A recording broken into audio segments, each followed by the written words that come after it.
Chris Boniol tees it off to kick off for the Dallas Cowboys. And back deep to receive for the Philadelphia Eagles, Derek Witherspoon, who ran a kickoff back for a touchdown against Atlanta last week.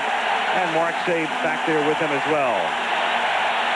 From rocking Philadelphia, here we go as Boniol sends it down to the 8-yard line, and Witherspoon comes back to the short side of the field and gets run out of bounds up at the 28-yard line by Darren Woodson.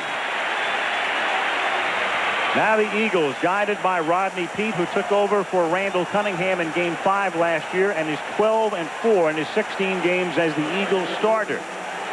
And with him, Ricky Waters in the backfield, Kevin Turner, the blocking back, Irving Fryer and Chris T. Jones outside, and Jason Dunn out of Eastern Kentucky, the rookie tight end. Brooks, Panos, McKenzie, Holmes, and Cooper, the front 5. From the 28-yard line, first down, Philadelphia. Turner, the fullback. Waters, the tailback, and it's Ricky behind Turner to the outside, and then taken down an arm tackle by Tony Tolbert, reaching out with the right arm to knock him down. And here is the Dallas defensive alignment tonight, the 4-3 with Tolbert, Hennings, Lett, and McCormick. The front 4, Charles Haley out with a bad back, here but not in uniform. Thomas, Strickland, and Smith are the linebackers. And Kevin Smith made a comeback from Achilles surgery last year with Dion on the other side. Marion and Woodson are the safeties, and there is Charles Haley, who's been told to rest for a couple of weeks. Didn't play last week, won't play tonight. They have a bye week next week because of the bad back. On 2nd and 7, Peete, the short drop, and hits Ricky Waters, who sneaks the first down as Darren Smith makes the tackle, and Ricky Waters, with that extra effort, does pick up the first. Ricky Waters, now in his 6th year, has really emerged as the offensive power for the Philadelphia Eagles, both running the football and receiving the football. He is having a superb year. They use him out of the backfield as a receiver. It's West Coast offense, the old cliche now, but they do it with the kind of a Ray Rhodes touch or a John Gruden touch. He is the offensive coordinator. They really keep Ricky Waters in the game, running or receiving. Well, you saw his listed weight there at 217 pounds. He's actually more like 225 or 226, and you see how that added power has aided Ricky Waters' game. Darren Smith makes contact with Waters. Waters takes him for about a 5-yard ride and the first down. That's a newfound aspect of Ricky Waters' game that has really, really helped him pick up extra yardage in key situations right there to start this game. Ricky off to an excellent start this year, averaging 4.9 yards per carry, in contrast to, as we mentioned at the top, Emmitt Smith averaging just 3.3. Peete on first down from the 40, stays in the pocket and then throws incomplete, intended for Chris T. Jones over the middle. It'll be 2nd down and 10. The Dallas Cowboys' problems have been primarily on their offense, even though Charles Haley is the big performer on the defensive unit, the man who puts the pressure on the passer. But their defense has played rather well. After their 4 games, they were 2nd overall. Their defense has only given up 4 touchdowns to their opponent's offenses, so they're not playing that poorly on this side of the ball. Well, the one guy up front, Frank, who is really dominating is Leon Lett. The big cat has had good years in the past, but this is his best start ever. He hasn't been blocked yet this year. They're going to try to rotate people in against him tonight. Guy McIntyre and Joe Panos. 2nd down and 10. And Ricky Waters takes it up to the 43-yard line. That's Tony Tolbert, the left end, along with Darren Woodson in on the tackle and setting up a 3rd down and 6. Tony Tolbert there is another reason the Dallas Cowboy defense is playing so much better. Tony had multiple surgeries after the season last year, had both knees worked on, an elbow, and he is back where he's playing pain-free, and he was a darn good player before those injuries slowed him down, and he's back to that level or maybe above it. Well, he only had Haley active on the other side. Right now he's drawing pretty much double coverage. 3rd and 6 with Fryer in motion. And Peete, the deep drop, and then he throws underneath, and the catch is made by Jones, who reaches for what appears to be a first down. Chris T. Jones making the catch at the 49 and then trying to suck the extra yard out of it. Well, Chris T. Jones has really come on. He was a 3rd-round draft pick a year ago and played behind the likes of Fred Barnett and Calvin Williams. they're both gone. But I'll tell you, Chris T. Jones will come across the middle, as will their other wide receiver, Irving Fryer. You need that in Ray Rhodes' West Coast offense. It's short passes, they're high percentage passes, but they are tough on the receivers.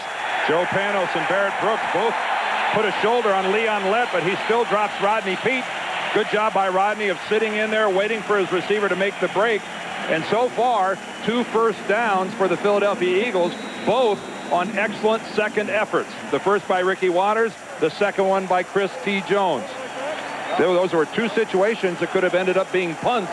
Instead, first downs for the Eagles. But long drives have characterized the Philadelphia offense this season. They've done so well with drives of 80 yards or more. From the 50-yard line, here's Waters, and the Eagles try to mount a long drive, and it was a long drive on the game's opening drive last week that did the Cowboys in. Buffalo had the ball for almost the entire first quarter, marched the length of the field and scored, and that was the difference in a 10-7 Buffalo win. Ricky Waters handling the football, as you can see, almost 25 times a game as an Eagle, as opposed to his years with the 49ers, 1992 through 94. Well, there is one concern. He does cough it up once in a while. That's his style of running, though. He's twisting, turning. He's struggling for every inch you can get out of it. Sometimes you lose it. Peete on 2nd and 5. Throws to the fullback, Turner. Good move to get the first down. Tackled at the 34-yard line.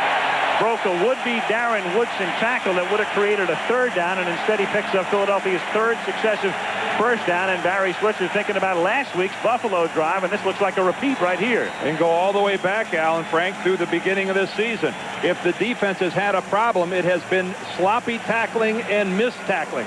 And right here, Turner, a big fullback who you don't really think is that nifty, makes Darren Woodson. Many people think the best strong safety in the game come up with a clean whip. Tremendous play there by Turner. 4 minutes into the game with no score, a fumble as Kevin Turner gives up the football, and somehow the Eagles come up with it. Jason Dunn, the tight end, comes up with the football. I thought Leon Lett had it initially. It looked like the cat fell right on the football, and then it kept squirting loose. The Eagles with a break. They'll lose almost 4 yards out of it, but a big break. It did look like Leon Lett was going to be all over that ball. Let's take a look. Turner, I don't know whether he controlled. He never controlled the ball.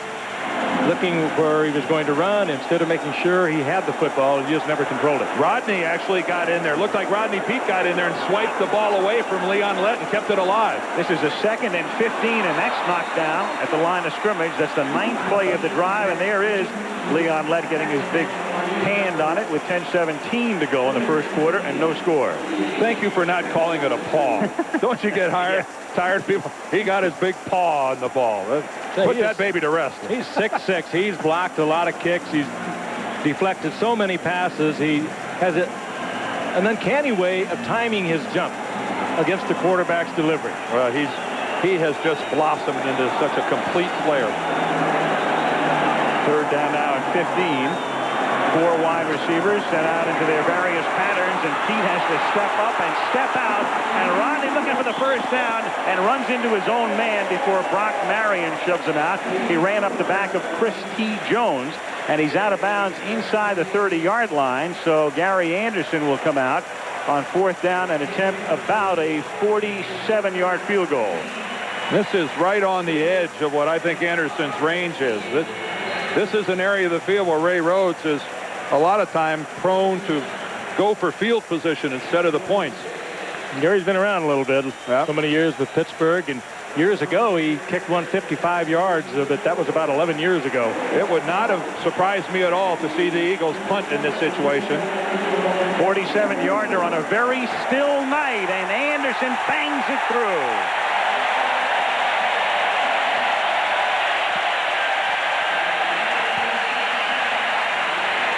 The Eagle drive consumes 5 minutes, 13 seconds, and early on in Philly, it's the Eagles 3 and the Cowboys nothing.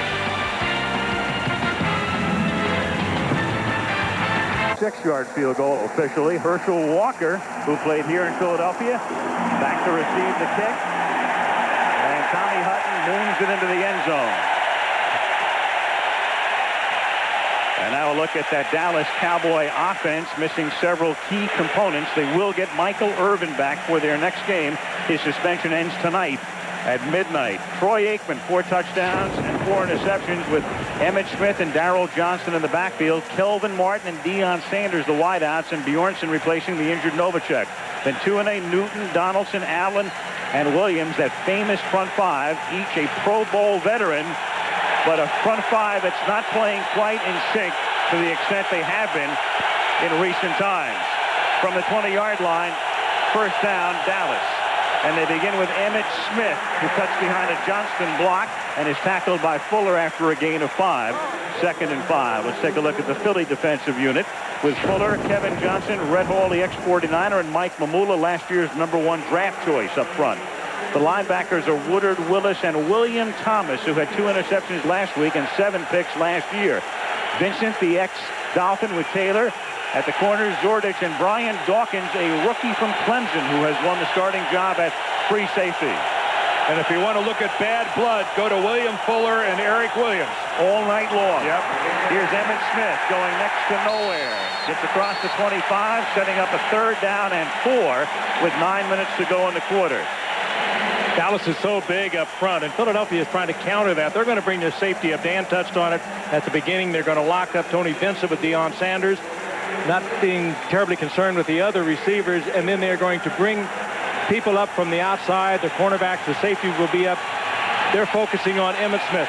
They feel he's the only way they can lose this football game. 3rd and 4. The Eagles with 6 defensive backs and some confusion defensively, with players running all over the joint, and Aikman can't take advantage of it, as Don Griffin, the longtime 49er veteran, knocks it down, and it's 3 and out for Dallas. Troy could have easily picked up the first down on the ground. I think he thought he could squeeze that in there. A good play by Don Griffin, former 49er, been around a lot. He made a diving deflection. One thing about Aikman, keep in mind how he finished that Buffalo game, twisted up. He hurt his knee and his ankle, and I would have to think all week long running was probably the last thing on his mind. John Jett to punt. Mark Say to bring it back. Good kick. Flag down. 48-yard punt. And a 9-yard return to the 35-yard line, but a marker down. Bob McElwee is the referee. The flag is down at the line of scrimmage. Ineligible man downfield against Dallas. Joe Avezzano looks on in wonderment.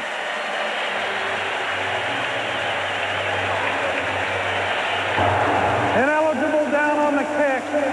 Number 34. That penalty is declined. First down. That's Herschel Walker. So 8:10 to go in the opening quarter in Philadelphia. The Eagles leading the Cowboys 3-0.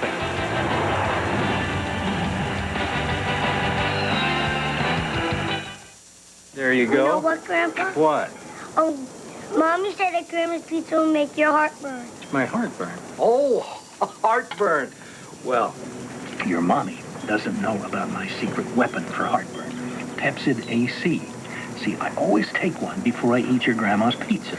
So your heart won't burn? not even if I put green peppers all over the whole thing. Green peppers, you eat those things? Yes. I like anchovies. You can be heartburn-free with Pepsid AC.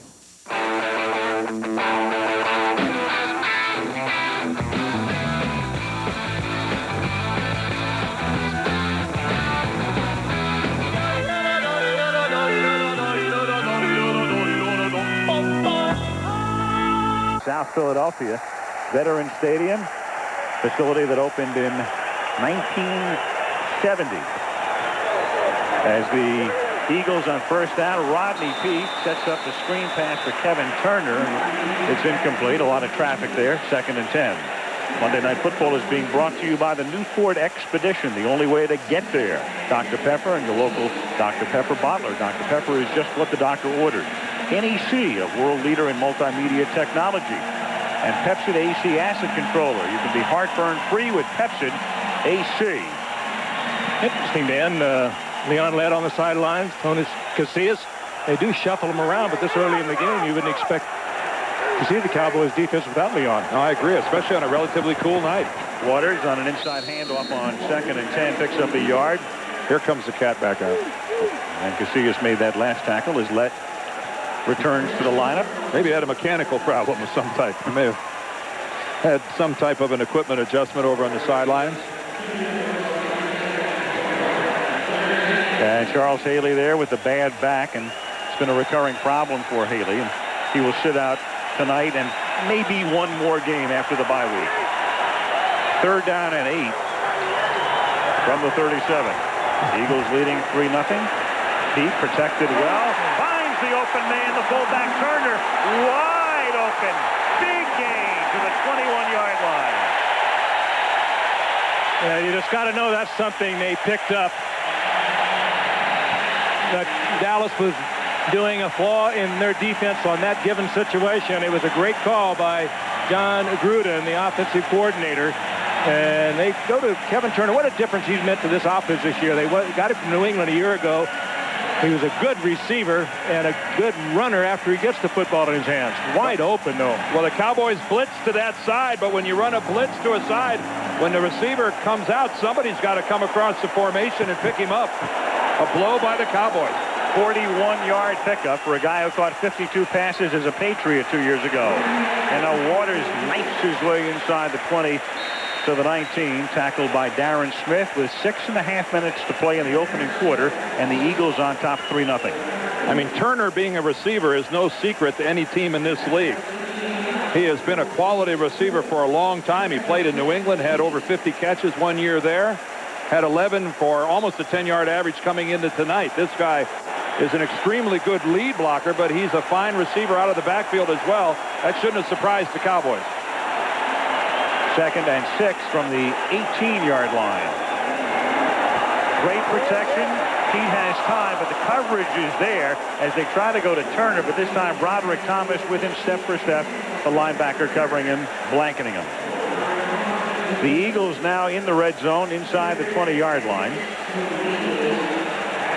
And here is tonight's Coca-Cola red zone fact. This season, inside the 20, you can see the Bills have allowed a touchdown just 17% of the time. Cowboys next best, 20%. So they're in that situation right here where they've been tough. 2 times in 10 penetrations this season have the Cowboys allowed a touchdown in the red zone. This is number 11.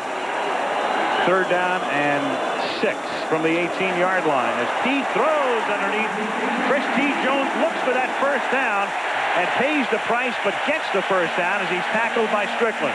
And we talked earlier about how Jones and Irving Fryer, the other wide receiver, they'll work well over the middle. They have full concentration on the football. Jones is big. He's 6'3", 210, 215 pounds, and he is willing to take the shot that this offense calls for. And there's a guy who would take one, too, Ray Rhodes. He's as tough as they come, their head coach. What did he say to us last night, Frank? I don't want any pretty boys running on the sidelines. My receivers have to go over the middle and take some shots. There was a darn good look at it right there of what kind of physical play these Eagle receivers are willing to play with. And Ricky Waters into that Cowboy defense coached by Dave Campo. You just saw him a moment ago as his defense tries to stiffen here. The Eagles can get a first down without a touchdown as they start from just outside the 10. It's now 2nd and 8. Ray Rhodes has turned this team over. There's only 8 Eagles left of the 57 that when he arrived here, only last year. This is his football team. Make no mistake about it. And a couple of good players with Jones and Fryer, and they're developing a real fine tight end, Jason Dunn. 8 players and no coaches from Rich Kotite's staff of 2 years ago. 2nd and 8. Waters busts it to the 2-yard line, a little short of the first down.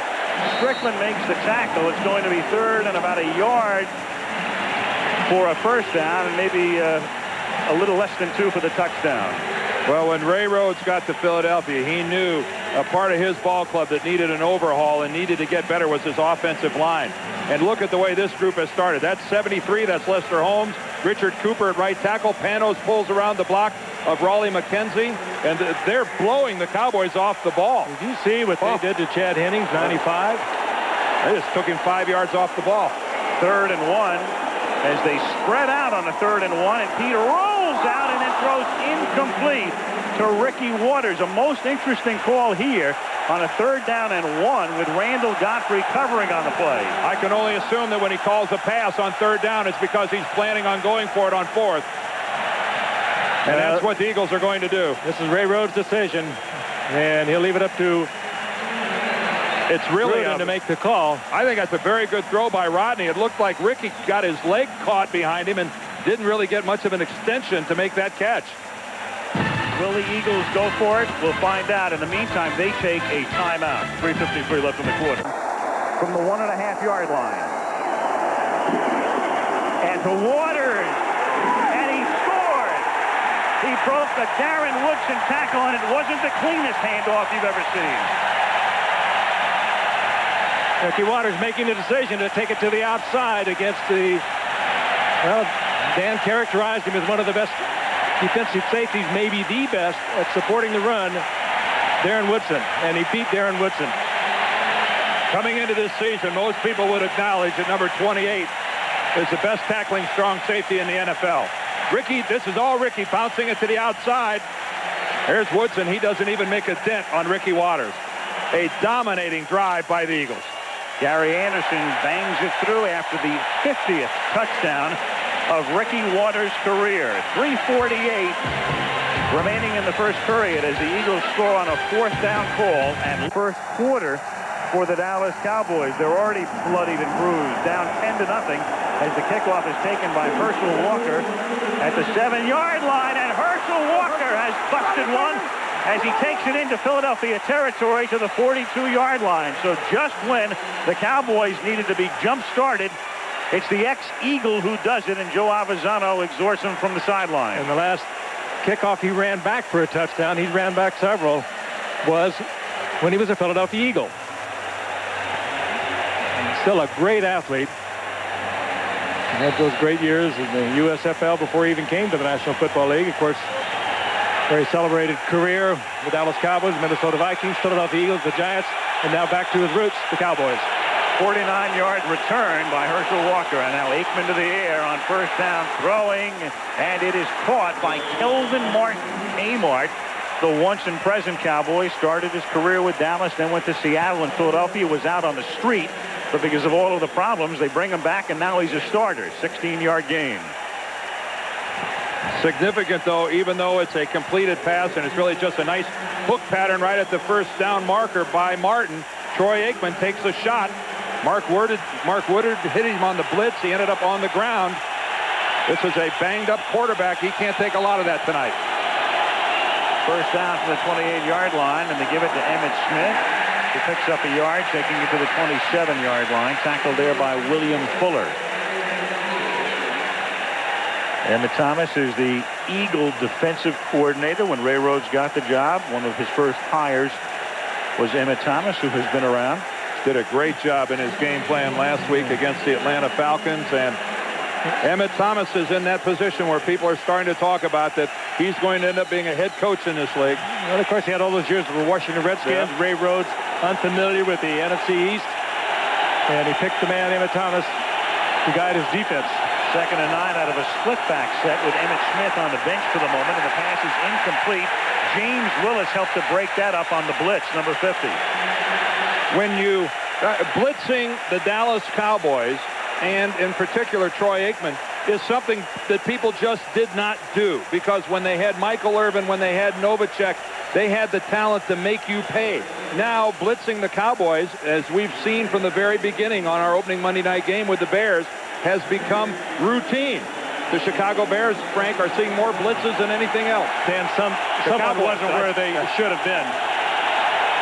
Troy Aikman, that would be right. He was looking for the checkoff man. He wasn't there. 3rd down and 9 from the 27. Draw. Emmitt Smith inside the 20 for the 1st down, and runs right over Barry Wilburn to the 11-yard line. With 2 minutes to go in the quarter, and the Cowboys in need of something big, and who better to give you something big than that man? Just out of frustration, I think he was looking for an eagle to hit. Big opening over in the left side. They stuffed this earlier.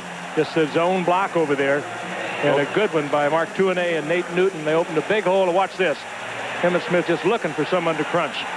Boy, they found the soft spot in the Eagle defense there. They were undermanned to that side. Well, they're very small over there, too. That was Dallas's longest run of the season, 17 yards, and then on a play in which we get a flag, it's Emmitt Smith who might have lost the football, but gets it back at the... Irvin is so important to the Cowboys with his height and his ability to go up and come down with the football, even though he's covered. Troy Aikman, how many times do you recall seeing him throw to Irvin even when he was covered? Good coverage by Zordich. He was all over it. Kevin Williams, foot injury. He's on the shelf. He had been their #1 wideout. 3rd and goal. Aikman throws back to the end zone, caught for the touchdown by Eric Bjornsson. Bjornsson, an emerging tight end, and with Novacek gone, and maybe for the season, Bjornsson will play a vital role in the success or lack thereof for the Cowboys this year. And every guy on this Cowboy offensive team, when they complete this extra point, should run over and thank Herschel Walker. Herschel Walker got this started with that kickoff return.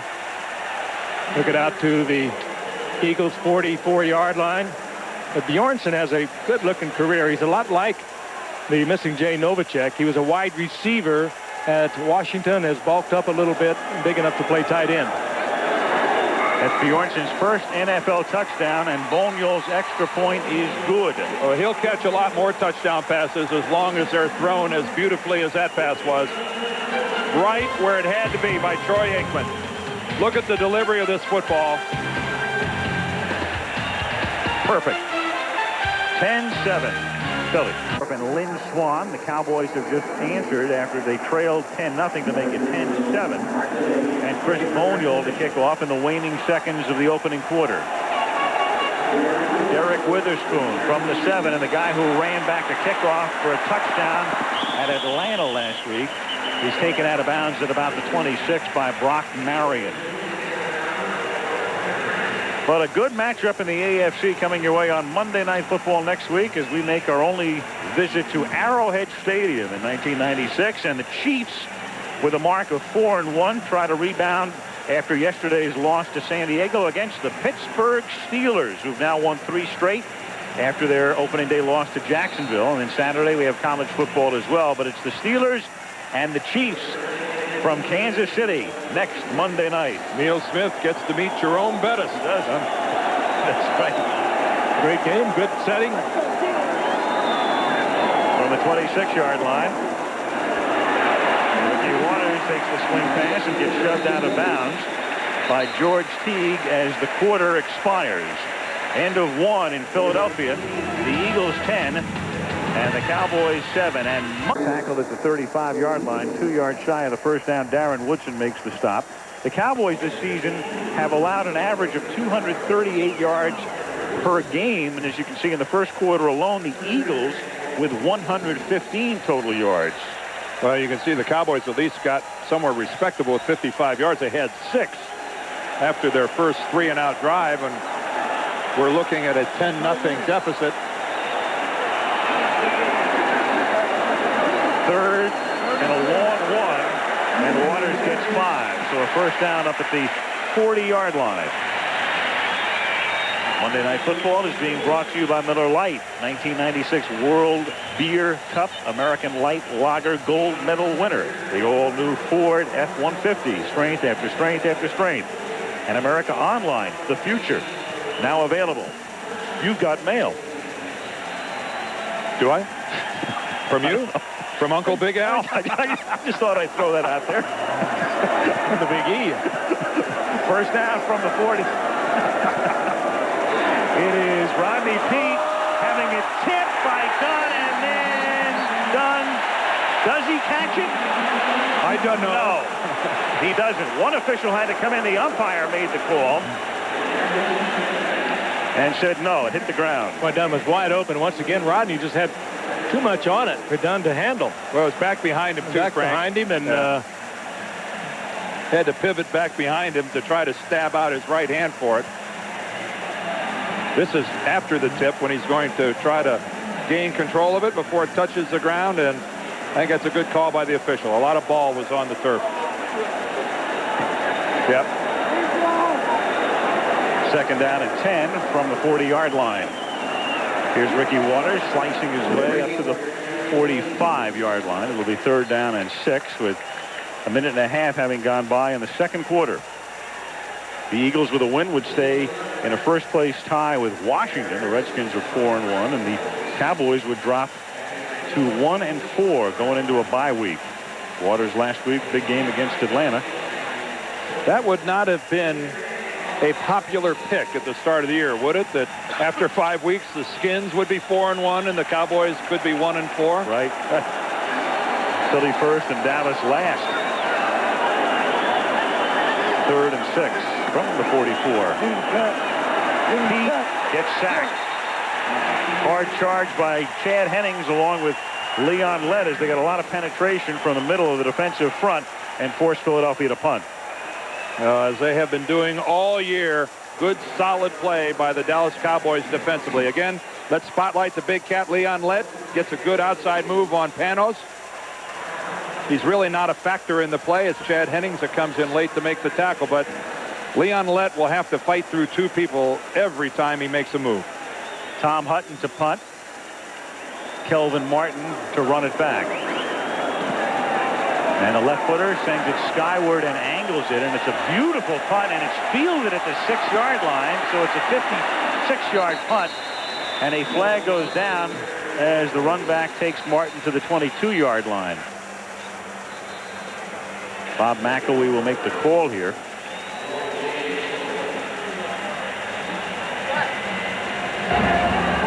Holding number 28 of the receiving team after the ball was kicked. The receivers will keep the ball after the penalty for their foul. First down. Timeout. That was Darren Woodson called for the penalty. So the Cowboys get really backed up to begin this next drive.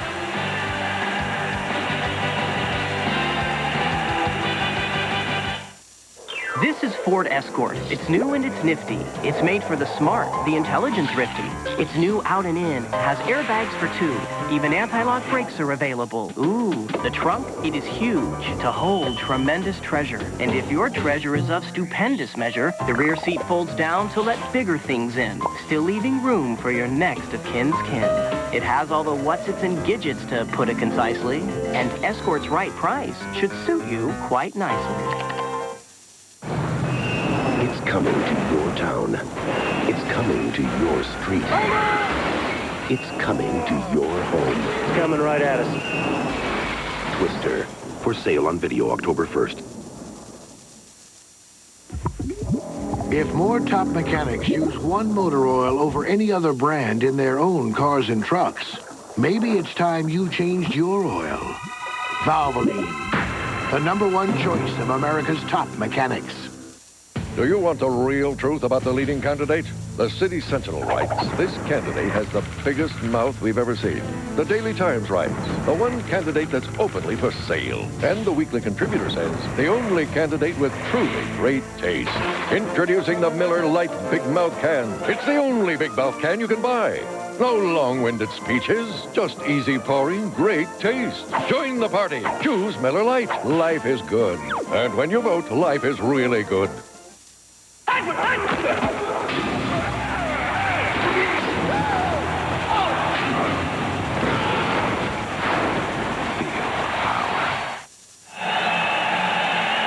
Time to put away the Pro Bowl trophies, the $1 million contracts, and the reputation. You're backed up to your own goal line. Here's where a Pro Bowl offensive line needs to come through. Dallas starts to drive from the 3, and they'll go to the air on first down, and the line does a great job pass protecting. And the Cowboys get a lot of breathing room as Bjornsson, the man who scores the touchdown on the last drive, takes them all the way out to the 26-yard line. Well, that time the Eagles up there thinking Emmitt Smith as well they should be, and they were in a 3-man zone deep, and Bjornsson was wide open. They were looking for Emmitt Smith, and they are well advised to look for Emmitt Smith, but you can't let Bjornsson run totally free. Deion Sanders to this point in time, not a factor at all. Offense or defense. As Emmitt Smith picks up 2. Of course, when you say that defensively, you are a factor because they're not going your way. But Dion playing both ways this year, and offensively tonight, 10 of 12 plays. Defensively, 24 of 26. He's been out only 4 plays all night. He's really fallen off. We saw him catch 9 against the Bears. He caught 5 the next week, and that was against the Giants. Then he caught, 2 against Indiana, Indianapolis, brother, and then he caught 1 last week. So people are learning how to handle Dion. Of course, Dion performing here tonight in the home of what many people feel is the greatest two-way player of all time, Chuck Bednarik, a big Dion fan. And here is Dion, who escapes a tackle at the 18, cuts it back, and Dion does his thing all the way up to the 38 with a marker down all the way back at the 19-yard line. And it's a personal foul against Dallas.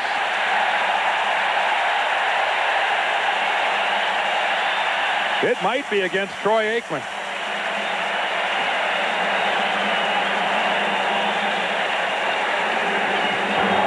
Personal foul, clipping, number 8.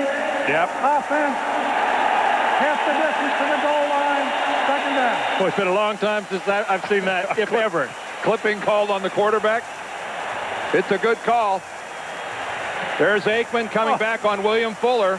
And he does. He rolls into the back of the legs of William Fuller. You know, he's lucky Fuller didn't get up and sit on him. And go after him, spike him. Now, Troy hits more ground than Fuller, but he does hit enough of Fuller to actually trip him up and knock him down. That's a very alert call by Bob McElwee. Second down and 22 from the 14-yard line. And Darrell Johnson is flanked to the right and sent into motion and out into the pattern.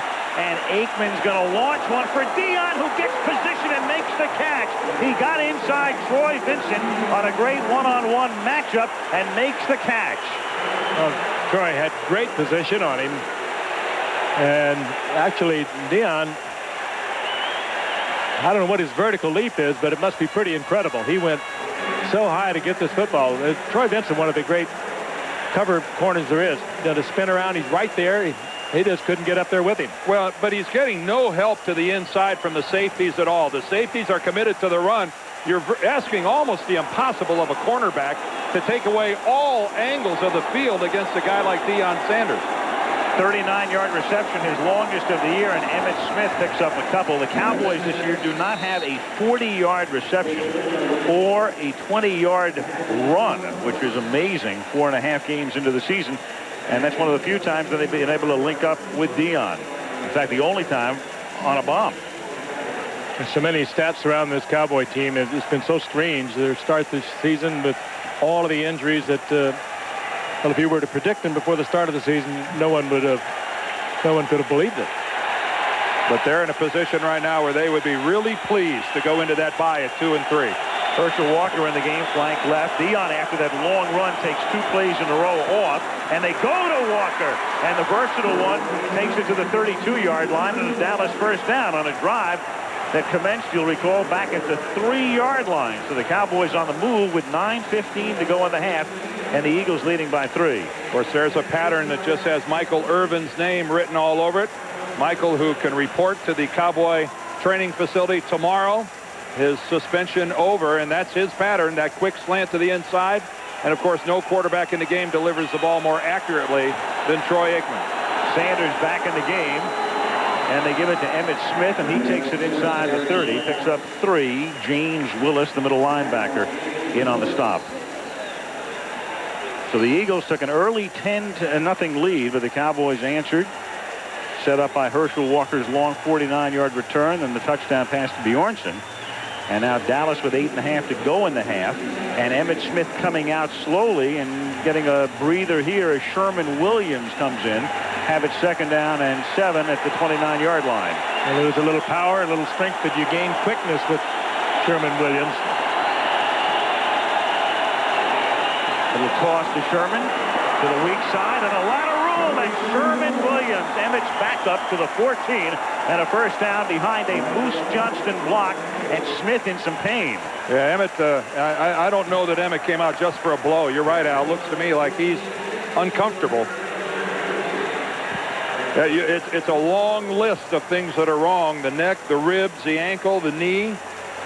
But he did practice all week. This just beautifully blocked, Frank. And this is what you can do with Sherman Williams. Get him to the outside. He is much quicker than him to the outside, and he has a good cutback ability.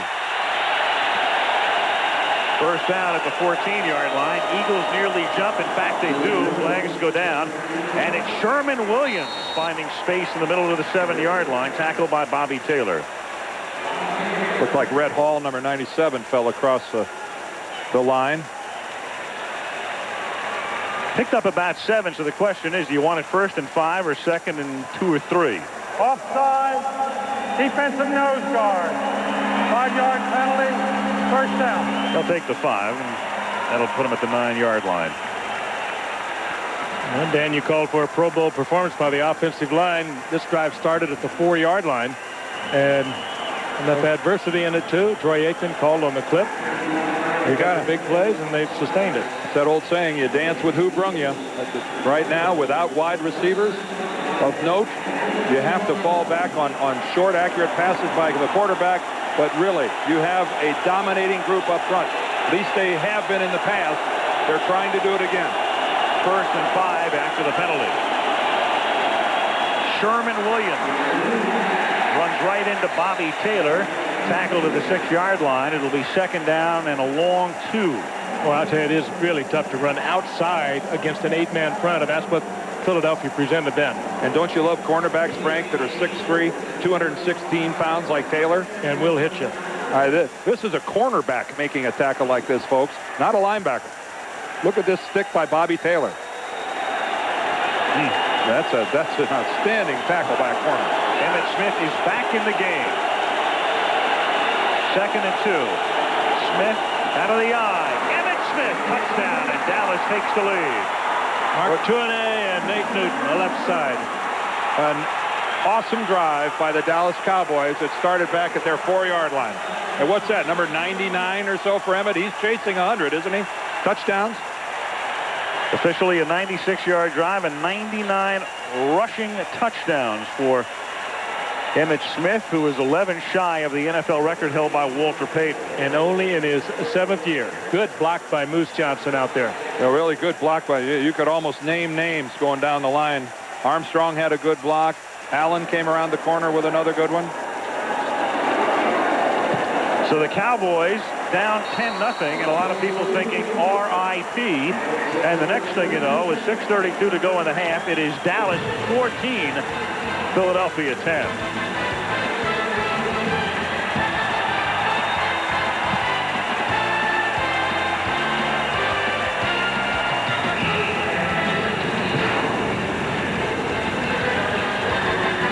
Hellestray wouldn't have walked into our picture, we'd have a better idea here. There's Nate, about 360. Big Nate's probably 360. There's Larry Allen. Mark Tournay still banging away after 14 years. And they were right up front of the 96-yard drive as Derek Witherspoon fields the kick inside the 5-yard line and brings it back out to the 34, where Kavika Pittman, their top draft choice, makes the stop. 6:20 to go in the half. Dallas leading by 4. The 32-yard line, and it is Irving Fryer, and he runs up the back of Herman McCormick. So McCormick, not even looking at the play, gets turned around, and it's a loss for the Eagles. Trickery and deceit will get you nowhere. Irving Fryer's been in this league for a long time and has made a lot of spectacular plays, and this is not one of them. What in God's name is he doing?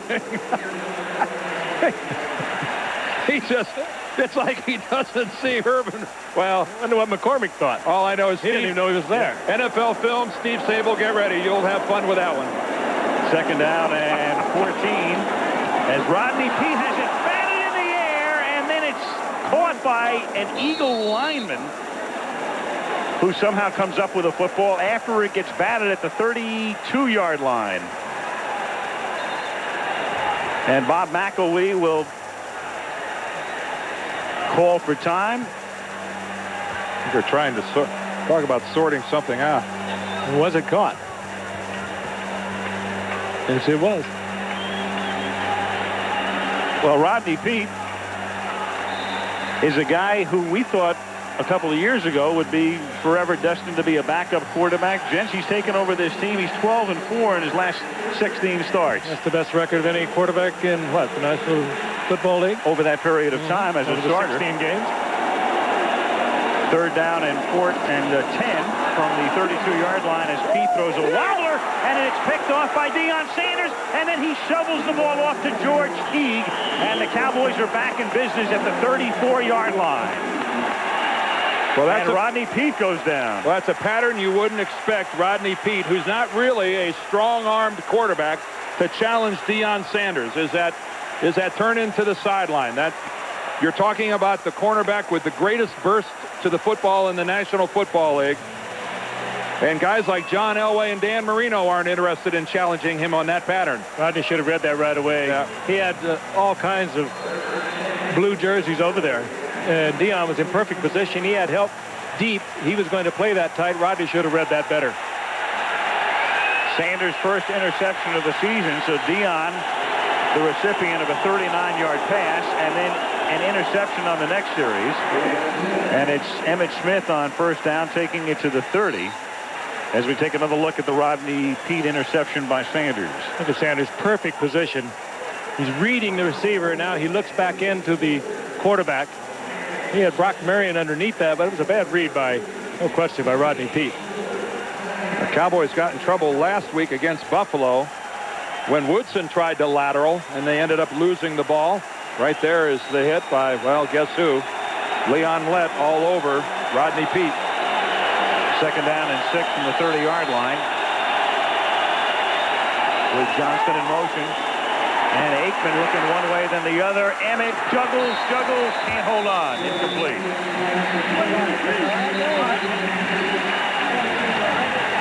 So it'll be third down at the 30-yard line. And once again now it's up to the Philadelphia defense to come up big, because right now we're looking at a 14-10 ball game, and they can't afford to fall behind Dallas, because it just this is a Cowboy team that's lacking confidence, and they're picking it up in a hurry. This would be a big play for the Eagles defensively here if they could force the Cowboys into either a long field goal or a punt.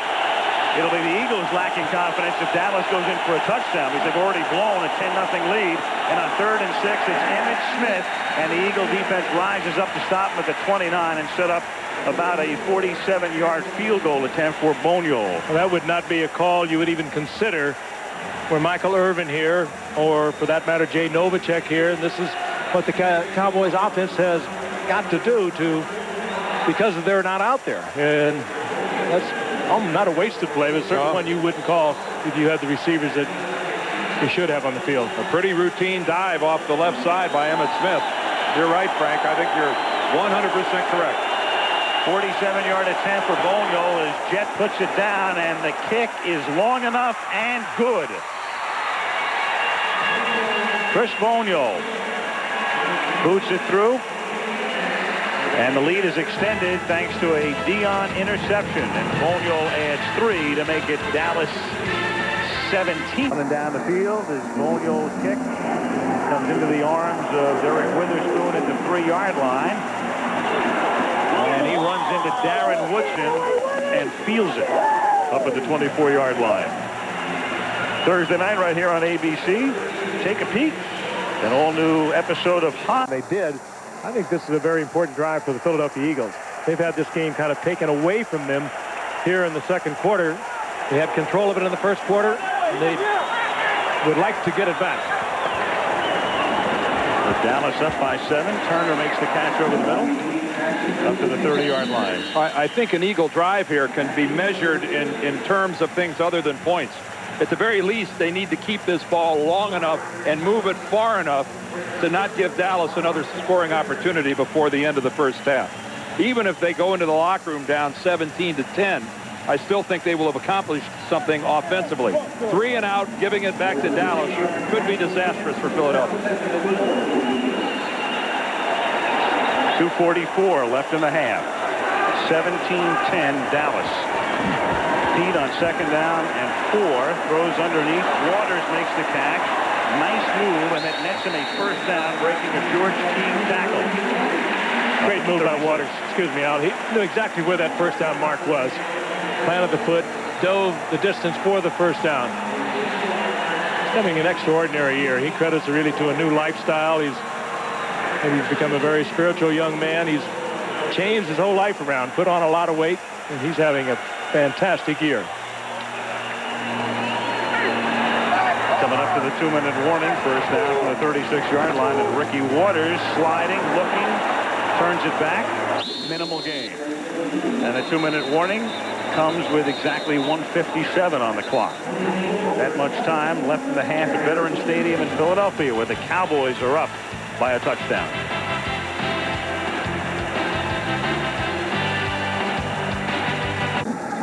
The Philadelphia Eagles have the ball at their own 38-yard line. Aikman has guided his team to 17 unanswered points. Dallas up 17-10. Second down and 8 from the 38.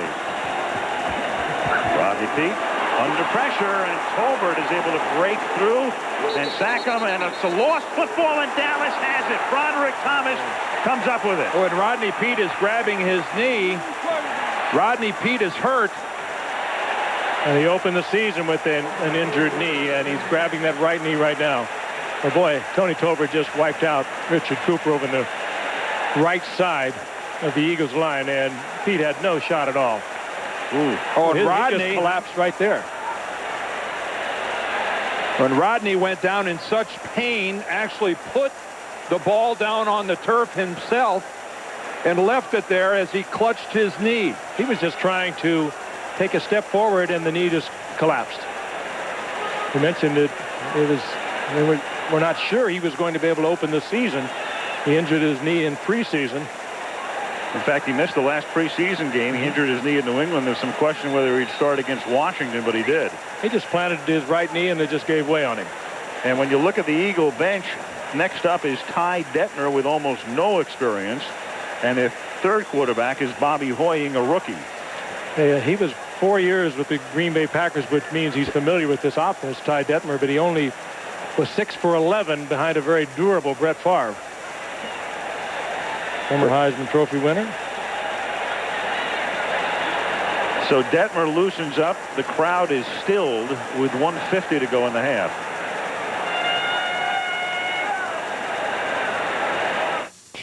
Knee troubles on and off throughout his entire career, and in preseason he had hurt his left knee. This appears to be his right knee. That's the one that they were attending to.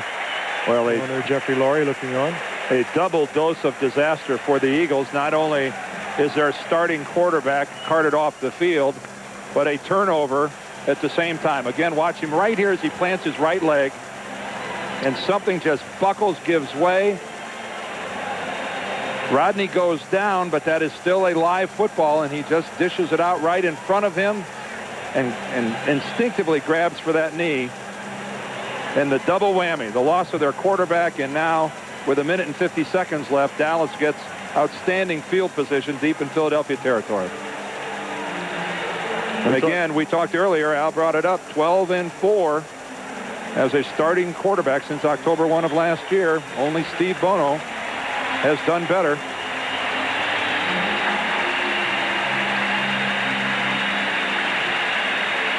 And so a half hour ago, or maybe 45 minutes ago, here in Philadelphia, the Eagles were up 10-0. They had just consummated a long drive. Things were going swimmingly. The Cowboys could do nothing right.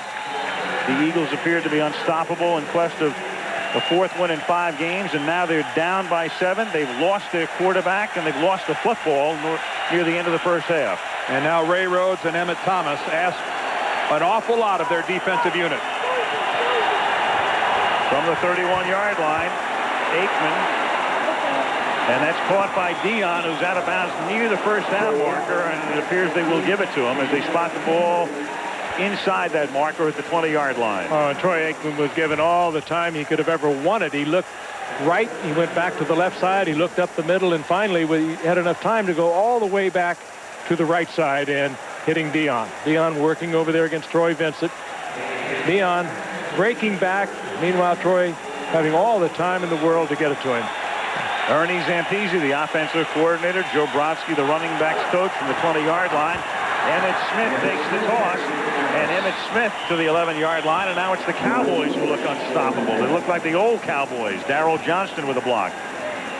Well, the offensive line has come under a lot of criticism for being old, for being overweight, and who knows how they'll play for the rest of the season. But to this point in time, this is certainly the best performance by the Cowboys offensive line here in this 96 season.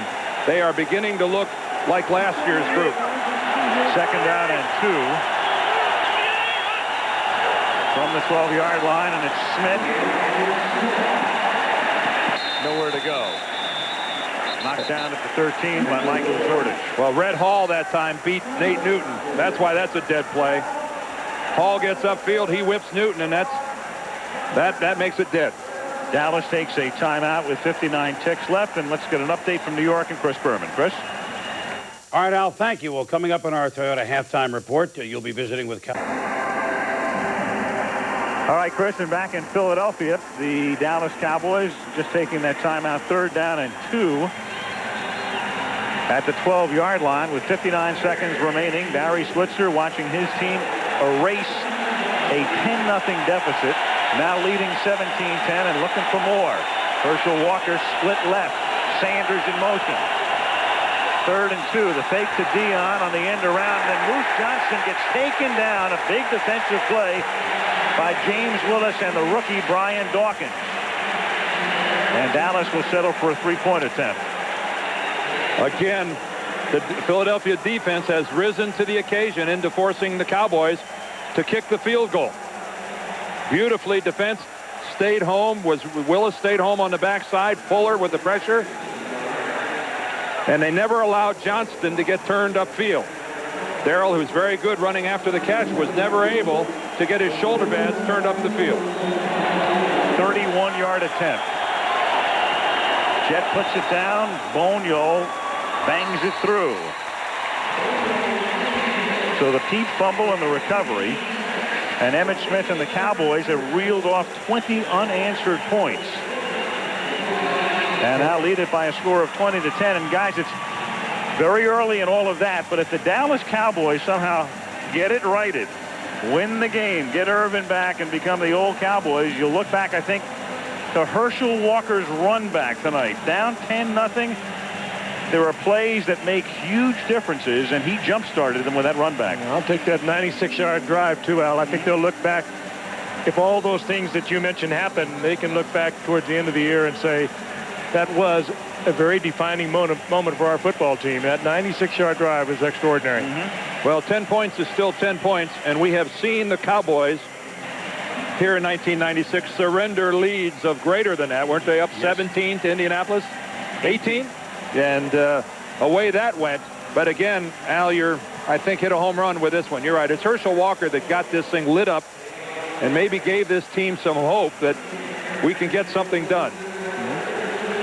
The crowd was roaring at that point, and Herschel on that run back was able to momentarily take the crowd out of the game, and now they've really taken the crowd out of the game. And now in the second half, we're going to see what effect Ty Detmer can have in moving the Philadelphia offense.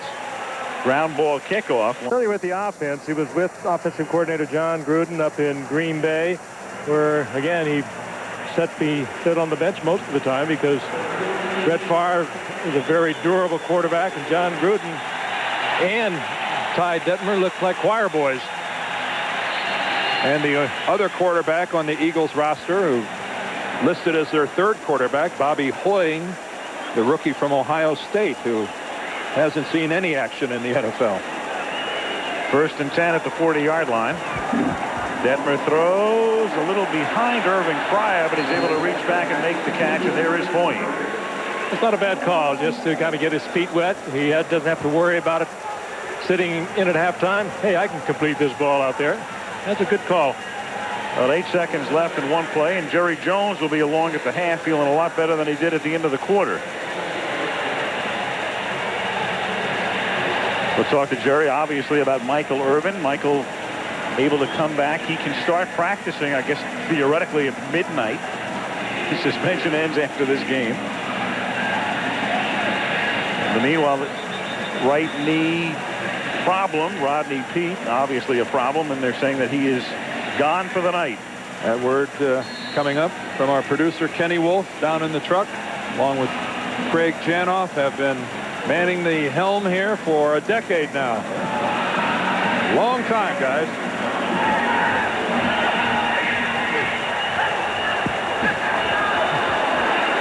Detmer throws and finds Dunn, the rookie tight end. He's going to try to do it on his own, but time has run out. Oh, what a shame for Philadelphia. It was salad! It was the salad!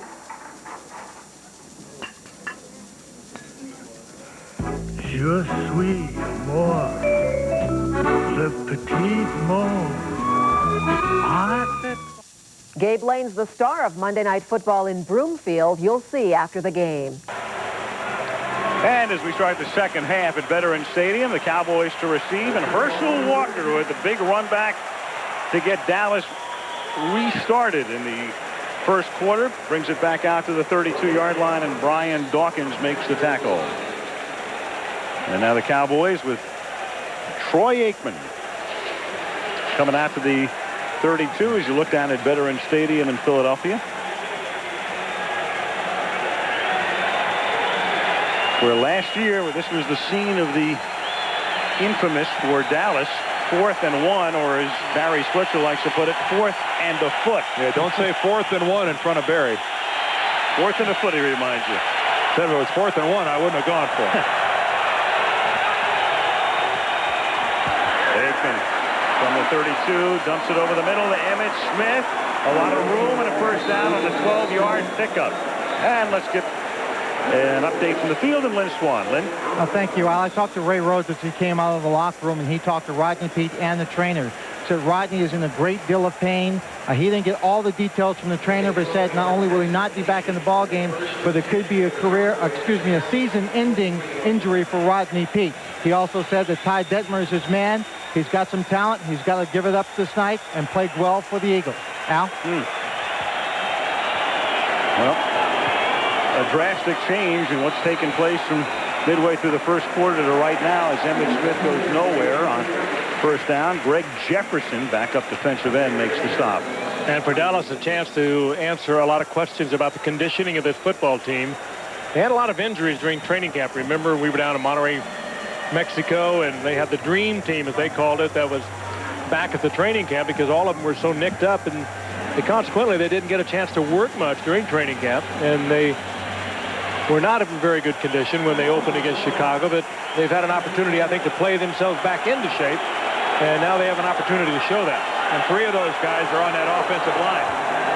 2nd and 11. Look out. Aikman gets sacked, and it's Red Hall who picks up the ball after Brian Dawkins creates the play, and the Eagles get right back in the game. No flags.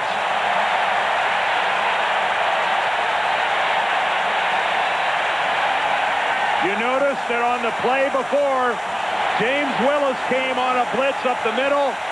That time Emmett Thomas comes on a blitz from the outside with his rookie Dawkins and gets the big play. Down by 10, the Eagles have gambled defensively, and boy, has it paid off. Man, you said something earlier. This was a piece of cake for other Cowboy teams for the last couple of years. You blitzed them and you were in trouble. They'd release it so quickly. They didn't slow the blitz down, and there's no one to throw the football to. And the Eagles are unsettled in terms of setting up for the extra point. Now they get the proper number of people on the field. Gary Anderson for the extra point, and that's good.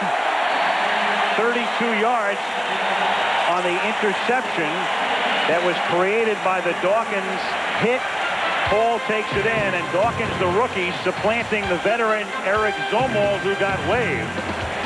And it's Dawkins doing the waving right now as he puts the Eagles right back in the game.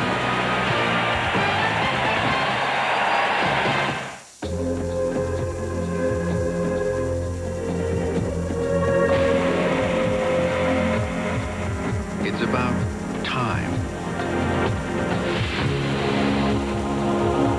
And finding faster ways to take new ideas from drawing board to reality. It's about the search for methods to make machinery last longer. Or make a long drive seem shorter. It's about making time to look beyond the obvious. And most of all, about taking time to listen. All things change through time. Cars, trucks, and a company.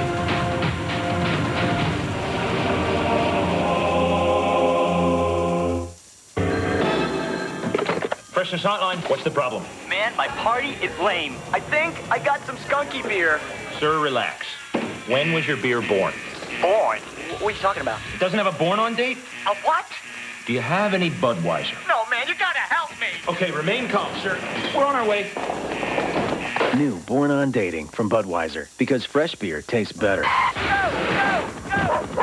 Sir, put down the skunky beer and slowly back away. ABC Wednesday. Grace needs to get her son to love her and his dad again.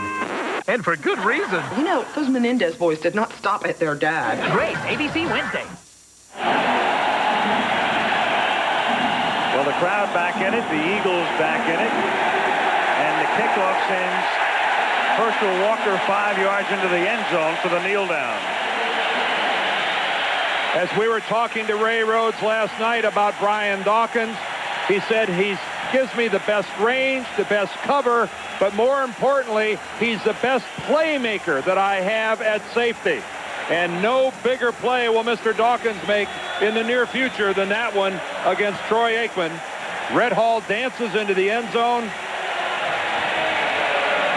And you would struggle to find a football team after losing their starting quarterback that needed that more than the Eagles. First down at the 20-yard line.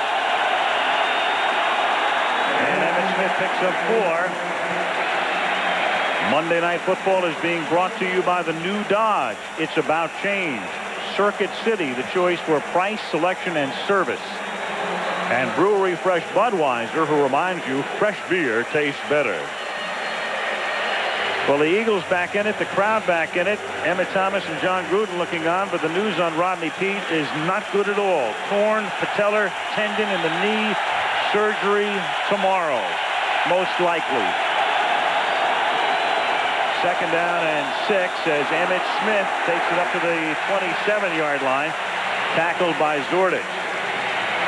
And now the Eagles have to think about a season with Detmer and Hoying, or do you go into the market? And there's one guy available in that market right now before the trade deadline. Would his number be 12? It might be. But his number might be number 1 as Larry Allen comes up a little gimpy. Would you dial an Atlanta or a Las Vegas area code to find this guy? Well, you have. I'm thinking of the other guy. I'm thinking Jeff George. You're thinking Randall Cunningham. I'm thinking Randall Cunningham. Yeah. I can see him warming up. Yeah, that's funny. Here, I think you're thinking of Randall. Right. That's you're why right. I'm thinking 1. You're thinking 12.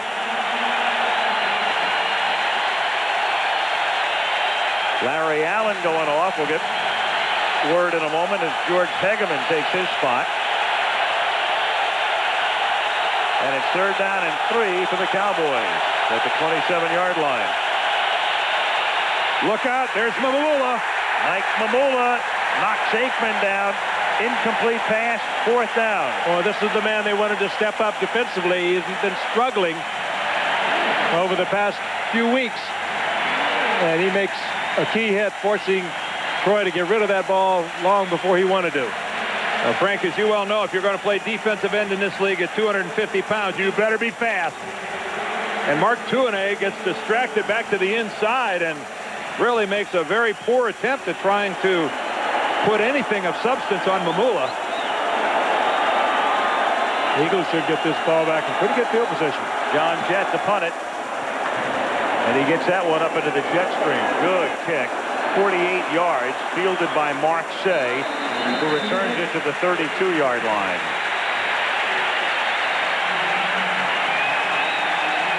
Mike Mamula saying we're back in it, and he ain't lying.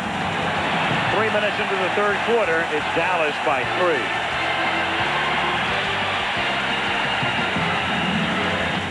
When you say you're going to watch a little TV, do you mean a little TV? Well, Circuit City has big news. Right now, all big screen TVs are on sale, and you'll pay no interest for 12 months on a huge selection. Sony, Zenith, ProScan, Hitachi, RCA, they're all on sale at Circuit City. Circuit City's knowledgeable sales counselors will answer all your questions. So the next time you want to watch a little TV, watch it on something big. All big screen TVs are on sale at Circuit City. You can't find a lower price. We guarantee it. Can this simple structure make a car more fun? Well, if you work at it. The cross members in the undercarriage of a Dodge Stratus make the rail stiffer, which make the frame stronger, which make the ride better, and make the car more fun to drive. You can be sure we've been working on the rail all the livelong day. Dodge Stratus. See the friendly Dodge dealer near you and get $500 cash savings on Stratus.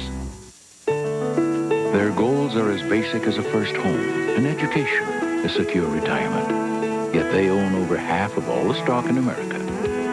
They are individual investors, and for them nothing is more valuable than information.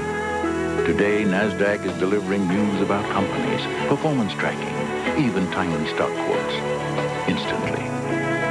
So if you're an investor who seeks vital information, you now know where to find it.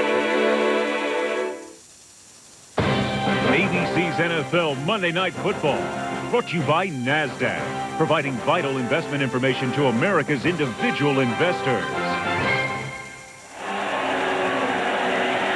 We're back in Philadelphia where the Eagles are down by 3, and they have a 1st and 10 at the 32-yard line. Aikman looking on as Ty Detmer, the one-time Heisman Trophy winner. That was botched up from the very beginning. Detmer's trying to set his backs. Start prior to the snap, number 72, offense. 5-yard penalty, 1st down. Well, it's not a big blitzing team, and they haven't been, but if one of the things you would expect them to do to somebody like Ty Detmer, who has not played that much over the 4 years he was with Green Bay, little experience whatsoever, comes into a tough situation like that, you would expect them to bring a lot of people. Safety blitz, corner blitz. They'd get in his face. Now the burden falls on everyone else in the Eagles huddle to pick up some of the slack and help him out. 1st and 15, and Ricky Waters gets knocked down in the backfield as Broderick Thomas, the guy who's been around with Detroit, Tampa Bay, and Minnesota, and then gets picked up here, makes the stop. Broderick Thomas, remember the Cowboys losing Dixon Edwards and Robert Jones, so they had to go out and get an outside backer and a middle backer, and they picked up Thomas and Fred Strickland, 2 pretty good ones. They're especially happy with Fred Strickland in the middle. They lose some range and some playmaking ability with Thomas, but Strickland, they feel that was an upgrade. 2nd and 17. Now Detmer throws. It's caught at the 33 by Ed West, longtime Green Bay tight end. He played there with Detmer. He takes it out to the 35-yard line. Larry Allen on the bench. Doesn't seem to have any of the medical staff around him, so we'll probably see him come back into the lineup. Think about Detmer. He, having worked at Green Bay for 4 years and with John Gruden up there, and also Ray Rhodes was there when they drafted him in the 9th round, so he must have saw something he liked, but he most certainly knows the offense, and even though he doesn't get all the work that Rodney would get during the course of a regular week, he obviously has had a lot of experience with this offense, even though not in combat. 3rd down and 7. Detmer, a perfect 3 of 3 for 55 yards so far. And he loses the football, coughs it up, and there is the big cat, Leon Lett, with the recovery. Tony Colbert forced it. And that's Detmer's fault. He has to take care of the football better than that. He's got to put it away. He sensed the pressure. He stepped up, and he held that football out in front of him like that. That, as a quarterback, right here, when you see it coming, you got to do a better job of putting the football away. Well, this, of course, is what he has not experienced in the years in the league. We talked about how little he has been in the heat of battle. You learn those things when you're out there. Again, the Eagles defensively put in an awkward spot. But 8 guys up front, and Emmitt Smith goes next to nowhere. Stopped at the 33-yard line. Larry Allen back in the game. Next week, we go to Arrowhead Stadium. Always a great stop on the Monday night tour. Arrowhead Stadium, home of the Chiefs, who are 4-1 against the 3-1 Pittsburgh Steelers. Great matchup next Monday night. One of the great smelling parking lots in all of sports. They know how to tailgate at Arrowhead, and they get there early. They do it in such an elegant way. Yeah. Oh, man. Mucho garlic. I love it. Second down and 8 from the 33. Fake to Smith. Pass to Moose Johnston, and he gets taken down. Nice tackle at the 30 by Mark Woodard. Minimal gain. Eagles coming again with the blitz. This time the Cowboys able to pick it up. Aikman was able to read it, and at least avoid the sack. Barry Switzer, mentioned at the top, if you joined us late, the man has coached 231 games at the University of Oklahoma and with the Dallas Cowboys, and has never lost 3 games in a row, which is astonishing. His record is astonishing. 3rd and 5.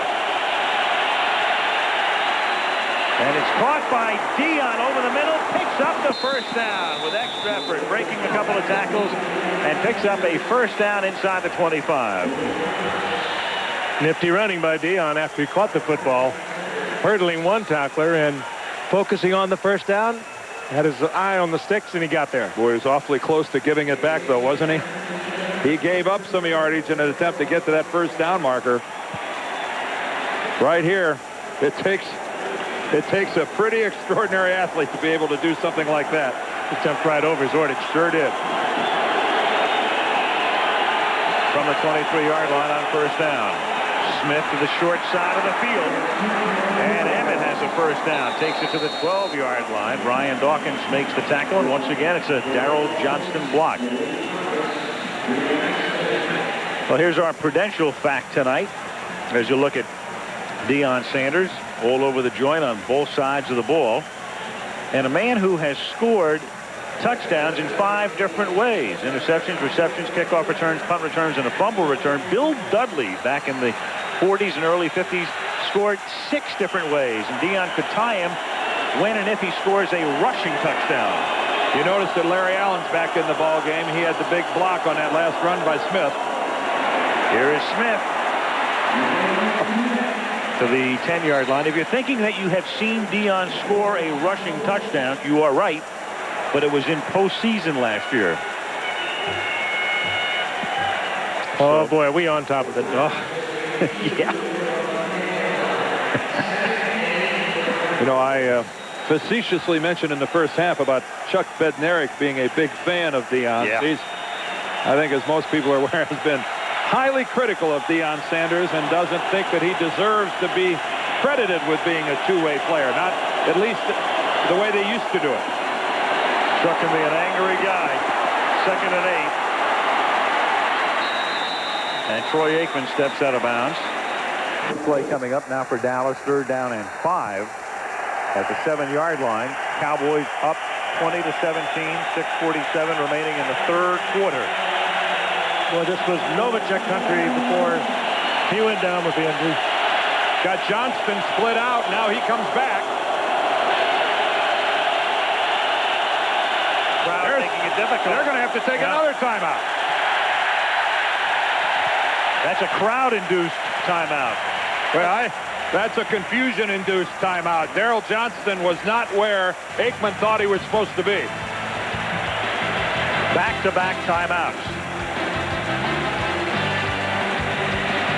Back-to-back timeouts. It's a double whammy. You cost yourself 2 or your 3. I've never seen it. That's 5 yards. I've never seen it called. So now it is 3rd down and 10 at the 12-yard line. And a little dump off over the middle to Emmitt Smith on a middle screen. He can only get to the 4. It'll be 4th down and 2. Zordich makes the tackle. And over on the Cowboy bench, starts to tentatively move out, and now they move out more than tentatively.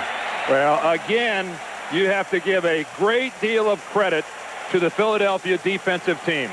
Again, a turnover gives Dallas the ball in their territory, and again, they force the Cowboys into a field goal situation. They have been called upon, Emmett Thomas's group, over and over again, and again they held. Bonio, a 22-yarder, and that's good. So he's made them from 46, 30, and now from 22. 3 for Crestamite with 6 minutes to go in the third quarter. The stripes, and is that the real deal or is that the replica here? That's the real deal, okay. There's a replica in the stadium here, but that is the real Liberty Bell, Independence Hall. As the kickoff comes down into the arms of Derek Witherspoon at the 7-yard line. And he brings it back out to the 29. There's the that is not the real deal. Yes, it's amazing you could confuse the two, Al. They do look so much alike. You know, we zoomed in so tight, so close. Yeah. There we go. Right? Oh, how could you confuse it? They're identical. Absolutely. That's right there. Yes, I think there's some bats in your belfry. Yes, there are. And there have been for many years. Oh, don't say bats. I'm having withdrawal here. First down at the 30-yard line. Ty Detmer. Play fake, and then hits Irving prior. Deion Sanders runs him out of bounds. And you know, Irving might have hit Deion in the face. He gave Sanders a stiff arm, and it might have gone to the face. Well, that would really damage the Eagles. They'd be back into a 1st and 20. That's what they're going to call. Watch Irving here. I think he takes his... Is it his right? Yeah, there it is, right to the face mask. That is blatant, and that is... Illegal use of the hands. No. Hands to the face. Number 80, offense. 10 yards, first down. A good explanation by our referee, Bob McElwee. And Irving could have lowered the shoulder and I think accomplished the same thing against Deion. From the spot of the foul, so it's back to 1st and 10 again. So it wasn't as... That's one of those marked from the spot, so rather than the line of scrimmage, it's kind of like nothing happened. Yep. Just right back. Talk about a do-over. How do they get first down? I think they're going to discuss this.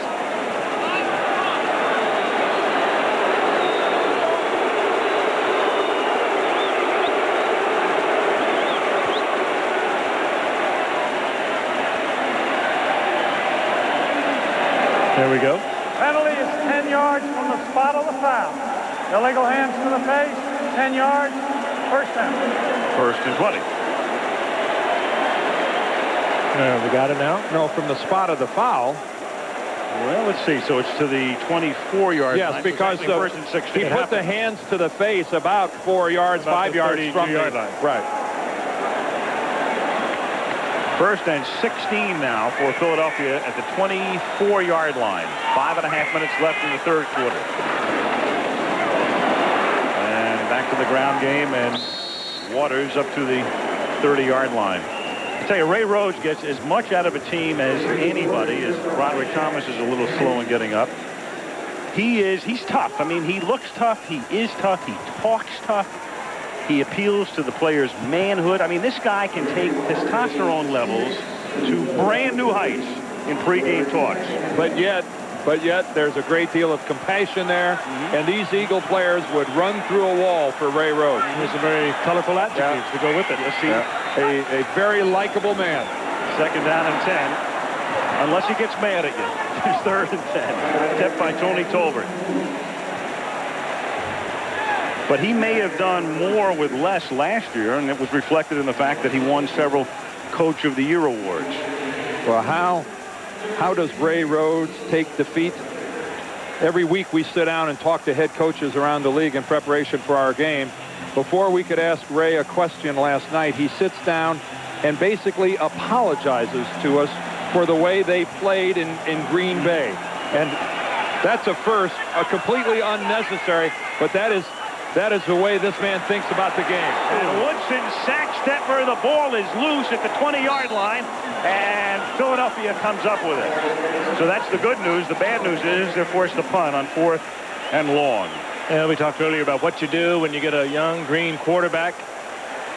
This is what you do. You come from all sides of the field. You bring the cornerback. You bring somebody like a Darren Woodson, who nobody even came close to picking up. Well, you go into a 4-receiver set, Frank, and there's no one in the backfield to block. Detmer is all alone back there. Tommy Hutton to punt. Kelvin Martin back to receive it.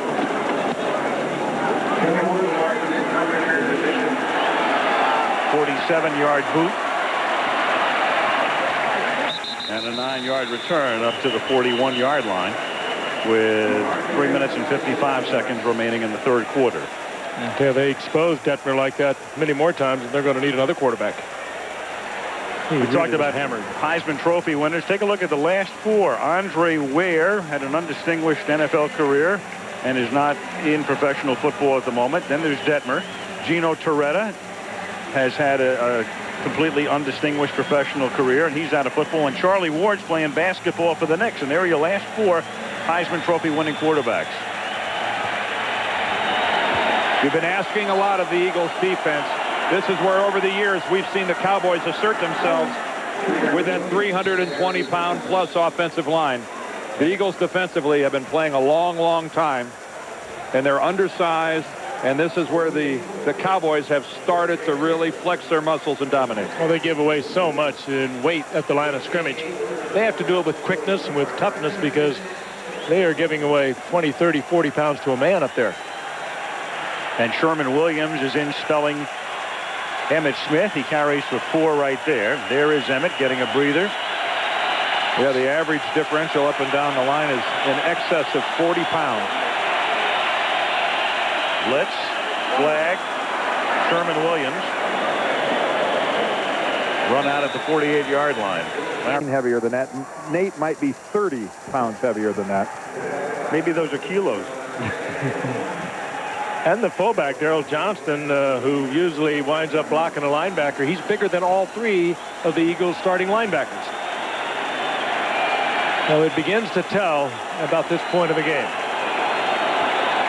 Second and a yard from the 49-yard line, and Johnston runs right into Greg Jefferson, second-year guy out of Central Florida, in on the tackle. And he appears to be a little short of the first.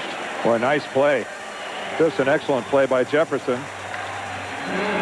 Jefferson, he puts a little bulk in there. He goes over 300 pounds. Third-round pick of him a year ago, and he puts a real hammer on. Greg Jefferson rotating in along the defensive front tonight. Third down and a yard at the 49. 2:15 to go in the third, and Aikman on a sneak. Picks up 2 to the 49, and they'll move the chains.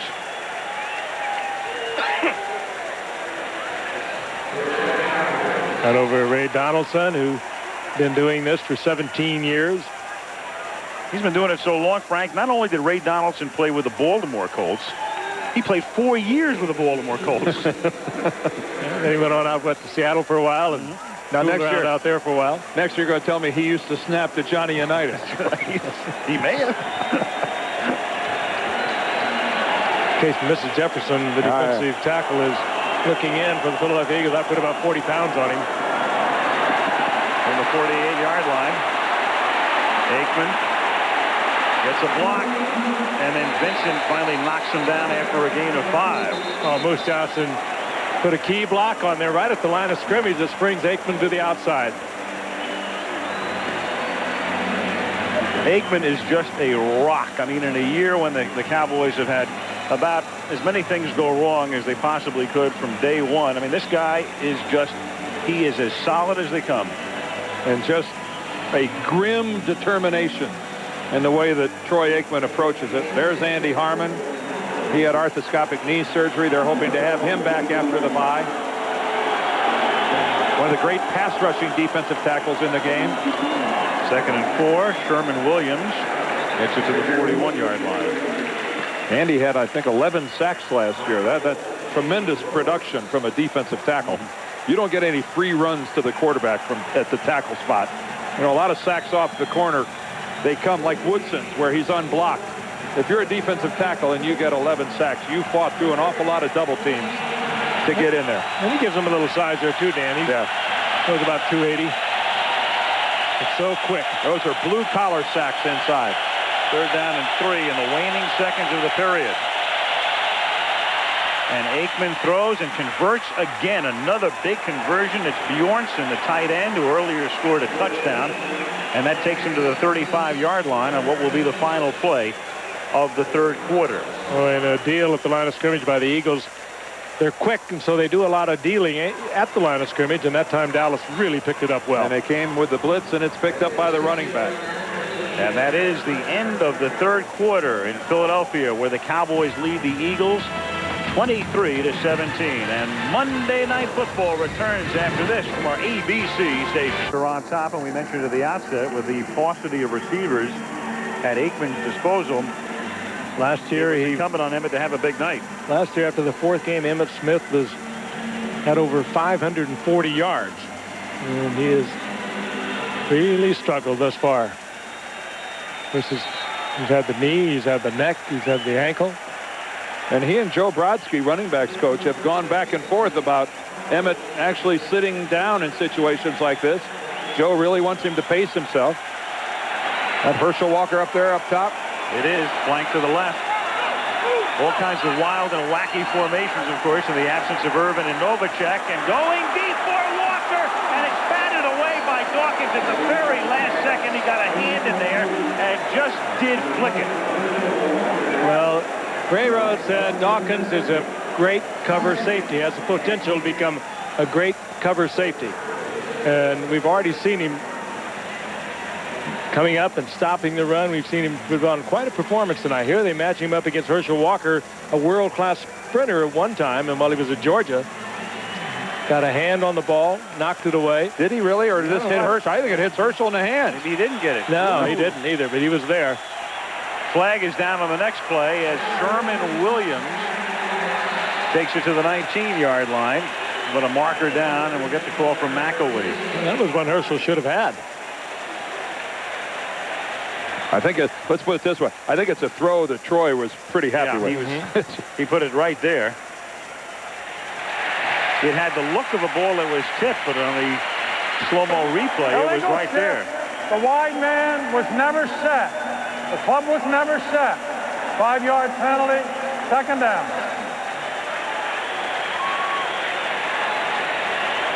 That ball was thrown in there just about as perfectly as you could. I thought looks like he just did get a hand in there, but he didn't. Looks like Herschel just misjudged it a little bit. Ended up being a little more over his shoulder than he originally thought. How about perfect? I'd say that. I don't think Troy's displeased with that throw at all.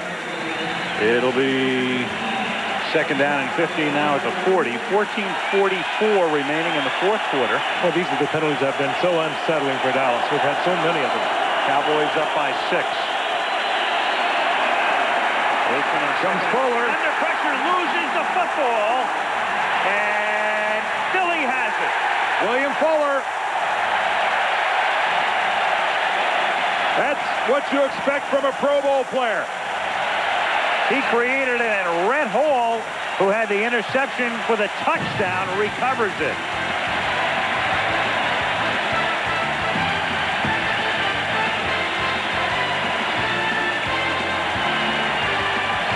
Going against Eric Williams.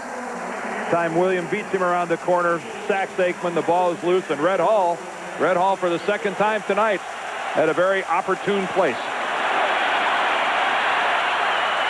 Ty Detmer and the Eagles start from the 45-yard line. Ricky Waters gain of 4 to the 49-yard line. ABC's Monday Night Football is being brought to you by Brewery Fresh Budweiser, who reminds you fresh beer tastes better. Southwest Airlines with low fares on every flight, every seat, every day. Nissan reminds you that life is a journey. Enjoy the ride. And Coca-Cola and the NFL Red Zone for fans who eat football, sleep football, and drink Coca-Cola. This is where Philadelphia could really use a sustained drive. Take the pressure off their young quarterback. Second and 6. Flip to Turner, the fullback. And bangs ahead for a first down inside the 45. Tackled by Brock Marion. Looked to me like he was stopped 2 yards short.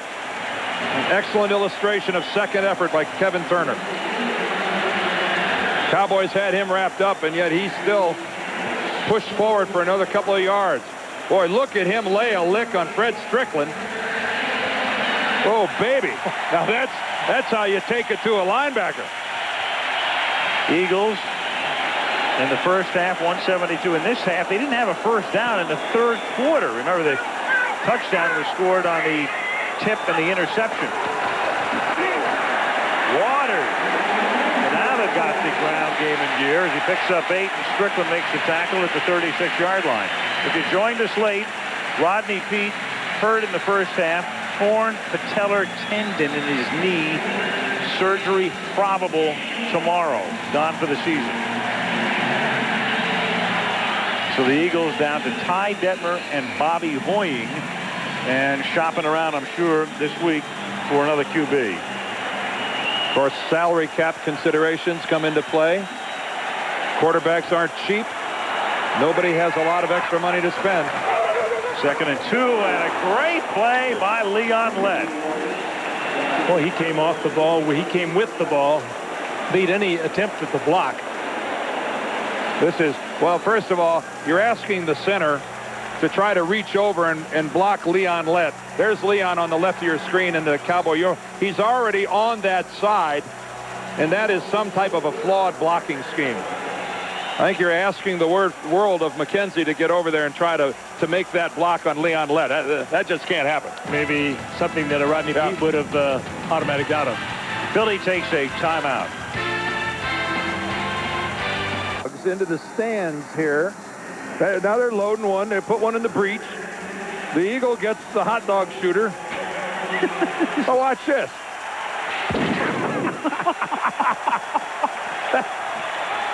Is there mustard on it? I've never seen that. 3rd down and 6 after the timeout from the 40-yard line. And Turner makes the catch. Huge play. Tackled by Darren Woodson at the 20-yard line. Well thrown football, too. Kevin Turner, as we said earlier, works well out of the backfield. Good receiver. He got himself open. And we're going to have a little replay. Yeah, here we go. You notice a double-barreled hot dog shooter. Well, it's a dual dog shooter. That's a fine-looking. Hey, after taking the 3rd quarter off, the Eagles offensively have come to life here in the 4th quarter. Ty Detmer, this is impressive. Right on the money with that ball. And Turner has come up big for them here in quarter number 4. 1st and 10 at the 20, 11:30 to go, 4th quarter. Cowboys by 6. Turner and Dion and his pals wrap him up. Brock Marion there on the tackle after a 5-yard gain to the 15. Ray Rhodes brought Turner in a year ago, and he hurt his knee in the first game, missed the entire season, and the Eagles missed him enormously a year ago. He came back, worked hard, got his job back, and he can do it all. A good blocker. We've seen that tonight also. Leon Lett, they're trying to spell him in here, as again, that's John Gruden on the right. Charlie Banker, their director of scouting, in the middle. Emmett Thomas. Leon was out that last play. He's back in. They're trying to give him some selective blows. Keep him as fresh as they can. On 2nd and 5, Waters finds a crease behind a Turner block, picks up 3, and a very large 3rd and 2 coming up. By and large, this has been a pretty good effort by the Eagles offensive line. They have been battling it out in there. All sorts of added pressure placed on these guys with Rodney Peete in the locker room and out. There's a no-quit Eagles football team, too. They gave up 20 unanswered points, but they have battled back. They lost their quarterback. And they are still right in a big time. 3rd and 2, and with a young quarterback and a new offense in effect, they're forced to take yet a 2nd timeout on this drive. I want to see if they can shoot. A 2nd timeout again with Rodney Peete out and the young quarterback in, Ty Detmer. They had to take 2 timeouts along the way, and they have a 3rd and 2 at the 12-yard line. Run blitz, and they stop Ricky Waters as Colbert is right there at the 11-yard line. Ball is loose, but after the whistle had blown the play dead. Nobody needs a flag here, guys. Nope. Either one of you. Barrett Brooks, number 76 of the Eagles, is involved in a scrape with somebody, but a flag is a disaster for either one. Well, this is going to be about a full yard, too, on 4th down, and they're going to bring the field goal team out. Right. their other option, if you're going to go for it, would probably compel another timeout, and he's got only one remaining, and it would be a Pyrrhic victory to go down and block. Well, that didn't figure into the mix. No. Leon Lett blocked it and won't dare think about picking it up. We saw him deflect a pass earlier. We talked about the many times he had deflected passes, blocked field goal attempts. He just has an amazing way of timing that leap. Leon blocked one last week in Buffalo, I believe. There he goes. Well, he just got way too much penetration. That's just poor blocking up front by the Eagles. Leon gets through there, blocks it. But to penetrate by Leon Lett for the Cowboys. It's hard to imagine a defensive tackle playing any better than he's playing. Whistle, somebody threw something... a little rubber football or something onto the field. But it's hard to imagine a defensive tackle having a better game than Leon's having tonight. Object was thrown on the field. No play. An object was thrown on the field. At least it wasn't an Aaron hot dog. Right. We'll do it again. The same thing. Hate to see a couple of hot dogs come flying through there. A little green football. That's maybe it was a UFO. Yeah, Martians are coming. From the 20-yard line, 1st and 10 for Aikman and the Dallas Cowboys. Emmitt Smith, the tailback. And the Big E takes it up to the 24-yard line where he's tackled by William Thomas. Well, the Cowboys tomorrow get Michael Irvin back, and Irvin with the court trial. And remember, he was given 800 hours of community service, a $10,000 fine, and 4 years of deferred adjudication, which is a fancy way of saying you better keep your nose clean, literally and figuratively, or you're going to jail. But he is back in uniform at their next practice as Emmitt Smith takes the toss, and the play is whistled dead. I think Michael Zordich wishes the play would have been blown dead a little prior to that. No play. He comes around the corner, and Larry Allen decides to just plant him on the turf. You know, the words we've heard going all the way back to when we saw the Cowboys in Mexico in preseason, where from the coaches, from Ernie Zampese to Barry Switzer, we're out of sync. We're just not flowing. We're not getting it right. And this is part of it. I mean, they've had a bunch of penalties tonight you just have not seen the Cowboys get in the past. This one right here. They needed a good drive here. They hurt themselves. 2nd and 11. Blitz is picked up. Pass is knocked down. It's Bobby Taylor, and Aikman is knocked down as well by James Willis. James Willis knocks Aikman down and then stands there with his arms upraised. Here it is again. This is Woodard, 57, picked up by Emmitt. Willis unchecked, really levels Troy Aikman. And that's very good coverage downfield by Bobby Taylor.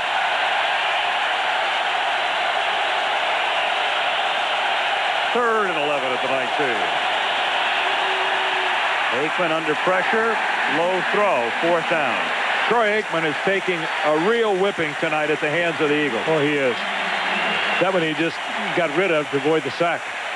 And the Eagles should get this back in good field position.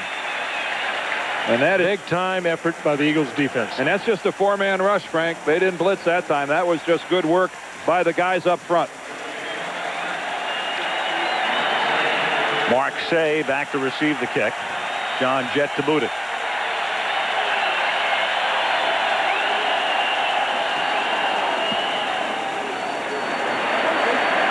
Not long.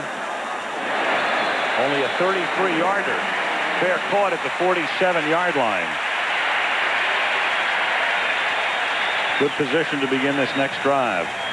Here's the lineup tomorrow on ABC. Do Regis and Kathy Lou understand on Wednesday? On Wednesday. We'll straighten them out. Yes. There go the ratings. First down at the 47-yard line. Detmer pressured, sacked. all the way back at the 37-yard line. Hennings came in first, and then McCormick finished him off. Well, it's too easy to say that Detmer looks unsure of himself in the pocket, because obviously he is. He's spent very little time there, but the Dallas pass rush appears to have him a little bit mesmerized right now.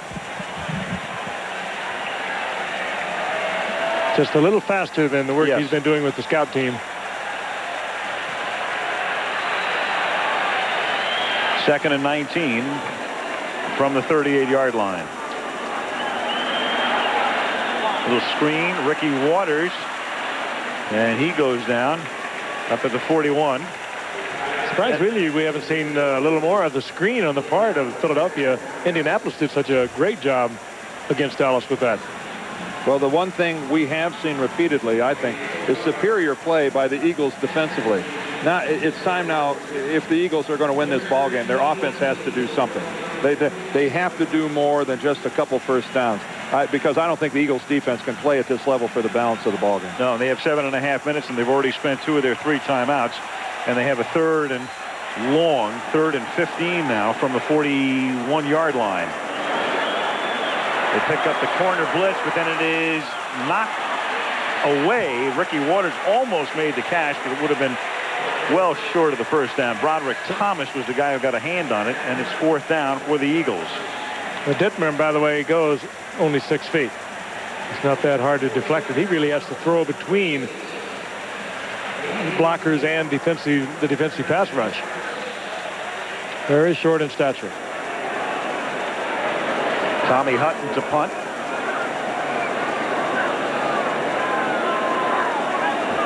Kelvin Martin is back to receive it. Hutton angles it to the near side. Martin from the 21. And Kelvin brings it back to the 36-yard line. Decent run back. With 7:02 remaining in the 4th quarter. Well, hindsight is a wonderful thing, especially for us up here in the booth, but I imagine that if this game ends up being a victory for the Dallas Cowboys, a lot of people will talk about Ray Rhodes, and boy, I wish he would have gone for it on 4th and 1 instead of go for the field goal. Jim Maloney with a good look at the vet flying around the Goodyear blimp on a beautiful night. Hard to imagine it could be much nicer. Temperature in the mid-60s. From the 35-yard line, it's Emmitt Smith, and the only way it could be nicer for the Eagle fans would be if the score were reversed. They led 10-0 early on, and the Cowboys reeled off 20 unanswered points, and Dallas is up by 6 in a game that is clearly vital to the Cowboys. And a huge hole over in the left side on that play. Nate and Mark doing their job on the left side, Dan. Well, the Eagles defense has gone to the wall so many times here tonight. I don't know that it's not unrealistic to expect them to force the Cowboys into another 3-and-out situation. 6:24 to go. Smith to the 49-yard line. Emmett has not been spectacular tonight, but he has been efficiently Emmett. I mean, what more can you say? 21 carries, 87 yards, 4.1. He's on his way to a 100-yard night, and he had to give him a 100-yard night to give him a chance to win this game. And he's going to be busy for the next 6 minutes. And you have to, it's only speculation, but what percent is Emmitt Smith? 75? I don't think he's any more than that.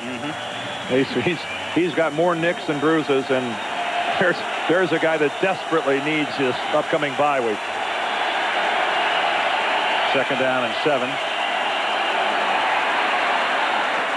Flag is thrown. Catch is made by Kelvin Martin. It's going to be another one of those penalties that is killing the Cowboys all season long. So far, illegal motion. And this is just not thinking. Illegal motion. 86 offense. 5-yard penalty. 2nd down. And this is what Barry was talking to us about last night. They just have too much water in their gas tank. We're just sputtering along.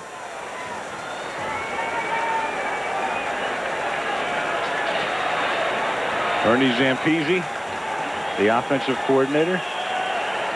Put those cigarettes down, Ernie. Come on. A penalty will make you light up.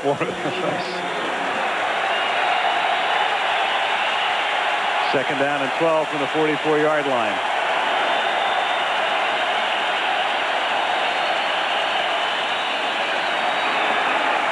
Smith.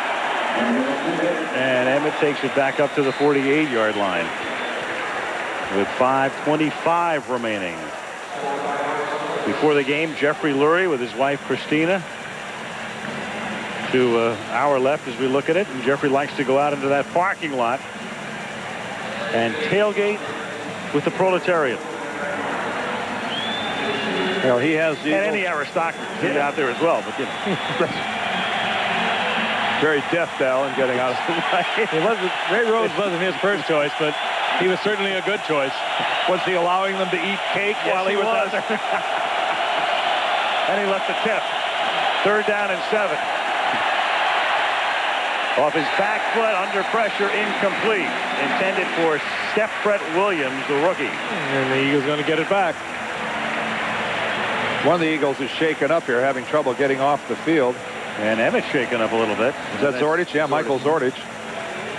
Well, and Emmett was shaken up, too. He went to the bench. Well, the good news for both these teams, and in particular for a guy like Emmitt Smith with all of the injuries, is that they're off next week and don't play again until a week from Sunday when they play back-to-back games with the Cardinals and the Falcons. However this game turns out for the Eagles, I have come away with a real respect for the way they have played this game defensively. Time after time after time, Ray Rhodes' group has forced Dallas to surrender the football and give their offense one more shot. Plus, they've scored a touchdown. They've done just about everything you could ask of a defensive football team. John Jett to punt it.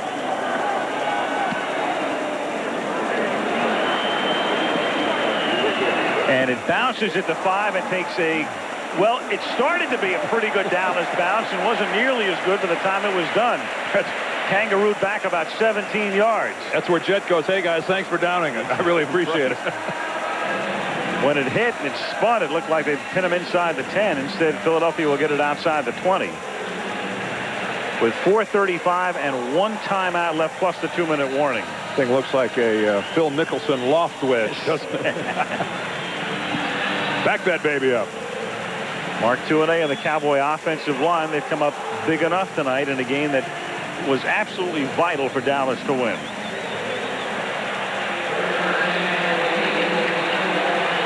That's what your approach shots look like on the greens, don't they, Al? They a little draw on it, didn't it? Hit that baby and suck back. So do my drives. From the 22-yard line. I've never seen you hit one that high. Ricky Waters picks up 7. Nor that far. Thanks, guys. No, Al's really coming along now. Oh, yeah. Working at it. Bowling. Ricky Waters almost lost this ball. Boy, Darren Woodson puts the helmet right on the football, and that's extremely fortunate for Ricky that he was able to hold on to it. They talked about his fumbling problems early in the game, but they work on him in practice. They are snapping at the ball, pulling at the ball all the time, and they work in the practice session. He's a little more careful with it. Now Turner behind a Waters block, and Kevin Turner takes it up to the 35, and that's a first down. Yep. And a touchdown wins this thing for Philadelphia. They've not shown a lot of signs of being able to move that far. Yes. I think he's well aware of that. Yep. Fumbling problems. There was a sign here a couple of weeks ago. Ricky, don't lose that football. Ricky's had some big plays, though. 56 yards for a touchdown against Atlanta a week ago. Another 50-yard run. They've got the people out there in Irving Fryer and Chris Jones that could break a big one. From the 34-yard line, Detmer. And that's right in the hands of Turner and dropped. Roderick Thomas was right there to cover. Would have been a very short gain. But it's a type of a rhythm pass that I think that they've got to get Ty Detmer into the habit of throwing. He's got to go back there, stop, plant, and deliver the football. That's, I think, his only chance, Frank, of really completing much of anything. And that's what the offense calls for. 1, 2, 3, bang, deliver. And he much more than Rodney Peete. Rodney Peete, much better athlete moving around, whereas Detmer has got to get rid of the football. Here it comes. 2nd and 10. And that is incomplete. Tight coverage. Jones wants a flag, and Kevin Smith says, get up. Kevin Smith is having a super year after coming back from Achilles surgery last year. Kevin Smith signed a huge contract last year on the eve of the opener and then tears his Achilles tendon in the opener.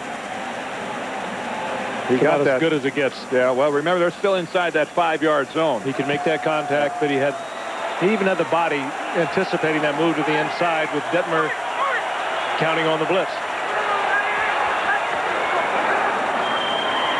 3rd and 10, going long and adjusting and making the catch is Mark Say, and a flag is down at the end of the play at the 31-yard line.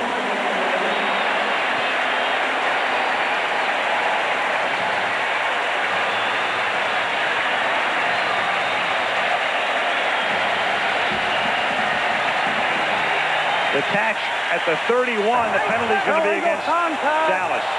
Number 26 defense, penalty is declined. First down. Well, just when we're talking about Kevin Smith, first he gets beat, and then he gets the penalty. There it is, top of your screen. Yep, he's riding him well beyond the 5-yard zone. That flag came out way before the reception. Good catch by Say. 35 yards. Now from the 31, it's Ricky Waters chugging for 2. Under 3 minutes to go. They have 1 timeout and the stoppage at the 2-minute mark. And they certainly could use those 2 timeouts that they burned earlier in this half. One time in a short yardage situation. Detmer had to come over.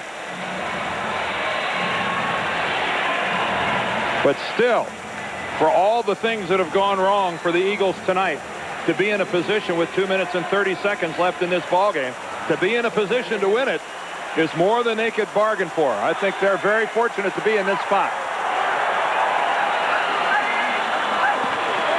2nd and 8. Detmer hit by Thomas as he throws, and then at the 23-yard line, it's Kevin Smith. No, they say. He trapped it. No pick. Kevin Smith tried to steal one there. He knew that ball was on the carpet. Trapped it, got up, thought he'd give it a look. That doesn't take away from the fact that Ty Detmer threw it right to him.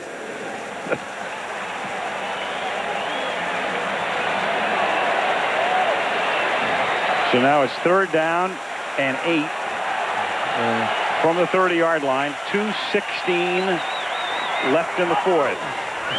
Dallas up by 6. Detmer flings one, and there is no flag as Kevin Smith was there for the coverage. They got their feet tied up, but he and Fryer. Just incidental contact. No flag. You notice not a whole lot going on the other side of the field over in Dion's neighborhood.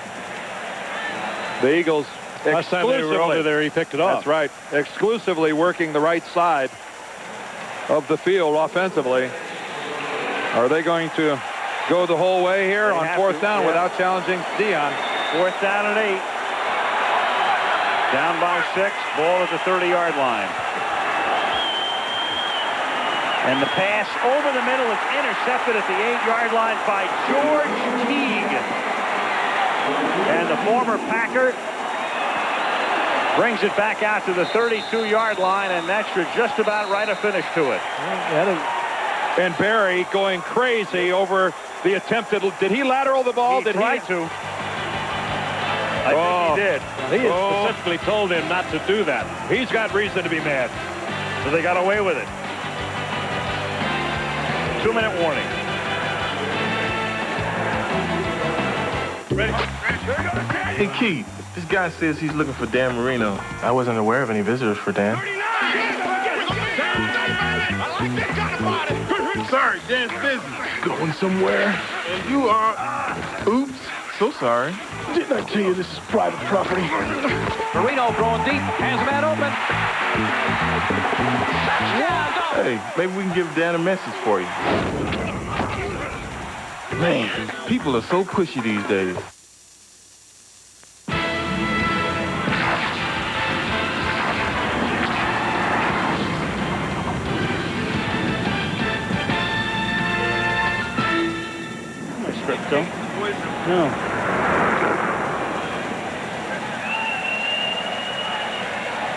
Barry Switzer, as we saw on the way to commercial, extremely upset that George Teague at the end of that play actually did hand the ball to Darren Woodson. Burned last week in Buffalo on a similar play, and on the intelligence meter, that play by George Teague is in negative numbers. A foolish chance taken when the game is secured, when all you have to, here it is at the very end. There he hands it to Darren Woodson, and again, if there's any type of a collision, at that point in time, that ball comes out, and if I'm George Teague, I just start jogging for Dallas because I'm not getting on the airplane. Woodson very wisely got it on the carpet. Well, the Eagles can now only stop the clock one time, and the Dallas Cowboys trying to secure a victory that would make them 2-3. It would also put Washington alone on top in the NFC East at 4-1, and the Eagles would drop to 3-2. But two long-range questions. As we all know, the Cowboys are capable of stringing together a lot of victories. At 2-3, they are very much in it. And secondly, for the Philadelphia Eagles, the question is, where do they go now without Rodney Peete? Where and how far can they go with Ty Detmer? And do they go out onto the open market? The trading deadline, I believe, is October the 8th. And do they go out on the open market and try to find themselves a quarterback? Well, I think it'd be unthinkable for them not to do it. Ty Detmer is not ever, he's been around for 4 years and not played a heck of a lot. The salary cap comes into play. How much money can you spend on a quarterback? Just releasing somebody, that still counts against the cap. Well, each team will really welcome this bye week. Dallas to take care of all the bruises and the injuries and all of that, to get people healthier, to get Michael Irvin back and back into the scheme. And clearly Philadelphia trying to reestablish their quarterback situation one way or another. On second down and 8, Sherman Williams bumps off a would-be tackle. A flag goes down, and for the moment he has a first down up at the 47-yard line. And there is a fallen Eagle, and that is William Fuller. And it's a hold against Dallas to bring the play back. Fuller's hurt. Holding, number 79, offense. 10-yard penalty, second down. Looks like his left arm or shoulder. And he's played a heck of a football game tonight. Emmitt Smith with ribs that were bothering him before the night, and the report from the Dallas bench is that they're bothering him now, and that's why he has the baseball cap on. And Sherman Williams is in there, and Emmitt tonight with 22 carries for 92 yards and a touchdown. Just what the Cowboys needed after a week in which Emmitt picked up 25 yards in 15 carries against Buffalo last Sunday.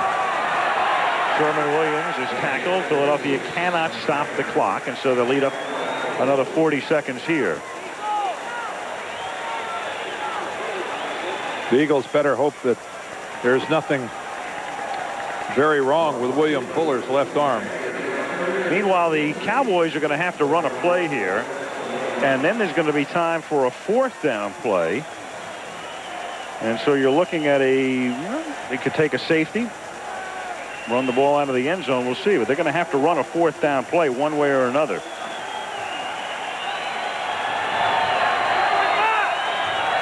Third down and 20 from the 20-yard line.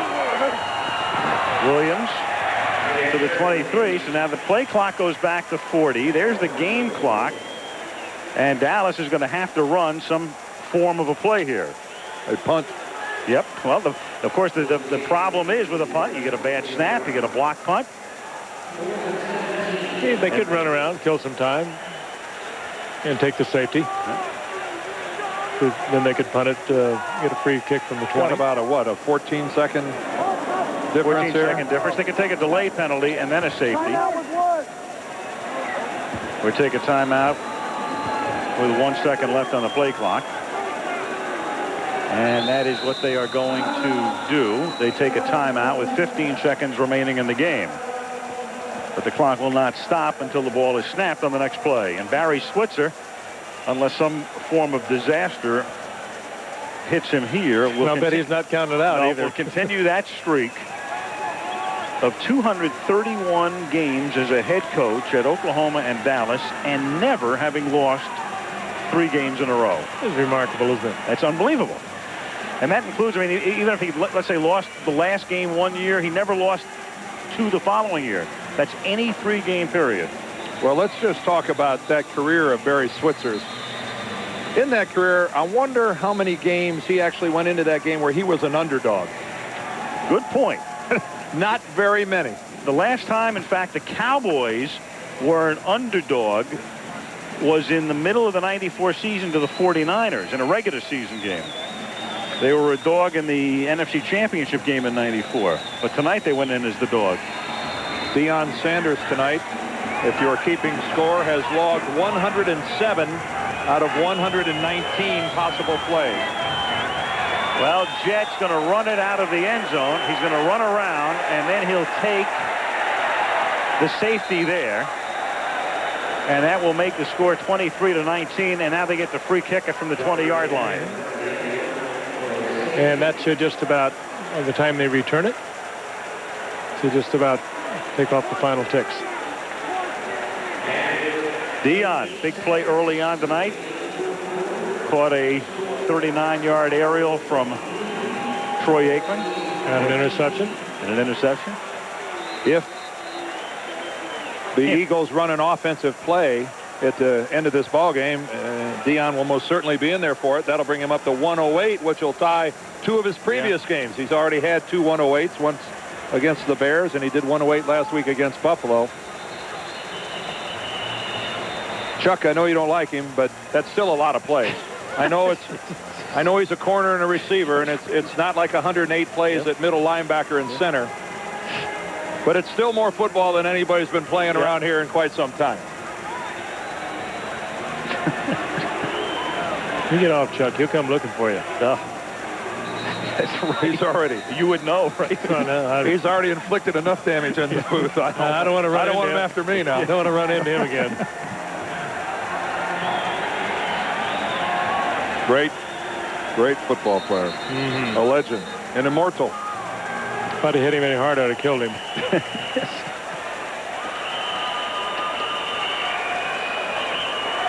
Well, now Boniol's going to kick off. And you cannot use a T following a safety. You either have to free kick it or have a holder, which is why Brock Marion holds it in place. That's because this is going to be the ugliest squib bouncing thing you've ever seen. Major. They're not looking for a high arcing punt here. They want one of the little guys starts when an Eagle touches the football. At the 19-yard line, Witherspoon. And he can only bring it back to the 40. And there will be enough time for one play here. So in effect, what the Eagles were doing there is figuring they would not try to run it back, but conserve at least one play and throw a Hail Mary. And Bobby Hoying, this is what a I'm place. sure he's got a stronger arm. He's got the long arm. Yeah, what a way to make your NFL debut. Go in and pull it out. Yeah, if this was Cordell Stewart, if I were the Cowboys, I'd be worried. And if they were to go into overtime now, wouldn't he have to stay on as the quarterback? No, it's the fourth quarter. Had he come in the first 3 quarters. And there's no way they could go overtime at 23-19. Well, one play, and they need 60 yards. Hoying, well, he won't even have the chance because the ball is knocked loose. The Cowboys pick it up. Time will expire. Roderick Thomas is out of bounds, and Leon Lett caps a tremendous night by making sure that he doesn't even get off a Hail Mary. And Barry Switzer, who came in here and left so ingloriously last year on the 4th and 1 call, leaves as a very happy man with a team that all of a sudden went from being given last rites down 10-0 early tonight to 2-3, and a little bit of the old Dallas Cowboys reemerge this evening. Given the makeup of the National Football League, there is no team that is a dominant team this year, at least at this point in time, And the Dallas Cowboys, even with only 2 victories, are very much right back in it. Well, tonight, 27 points were officially scored in the red zone. And if this score matches the number under your Coca-Cola bottle cap or can tab, then you could be a winner. You send it to the address that shows right there on your screen and see what happens. 27 red zone points. We go to Kansas City next week. It's a great matchup. It's the Go Montana. Pete Stoyanovich, the longtime Miami Dolphin, who came over in a preseason trade to put it in the air. And we're underway in Kansas City as the kick comes down to the 6-yard line. Charles Johnson, one of the Pittsburgh wide receivers, gets knocked down at the 15. Good kick coverage for what has been a deficient Kansas City kick coverage unit. Mike Tomczak is the quarterback with 4 touchdowns and 3 interceptions. And he's won 3 in a row, taking over from Jim Miller. We talked about Bettis at the top, and the blocking back is Lester. Johnson and Thigpen, who's been shelled with a hamstring, back in the starting lineup. Bruno, the tight end. Good offensive front. Jackson, Wolford, Dawson, Sy, and Strelzik. A lot of experience, tremendous quality, paving the way for Bettis and for Eric Pegram most of the year, though Pegram tonight is inactive.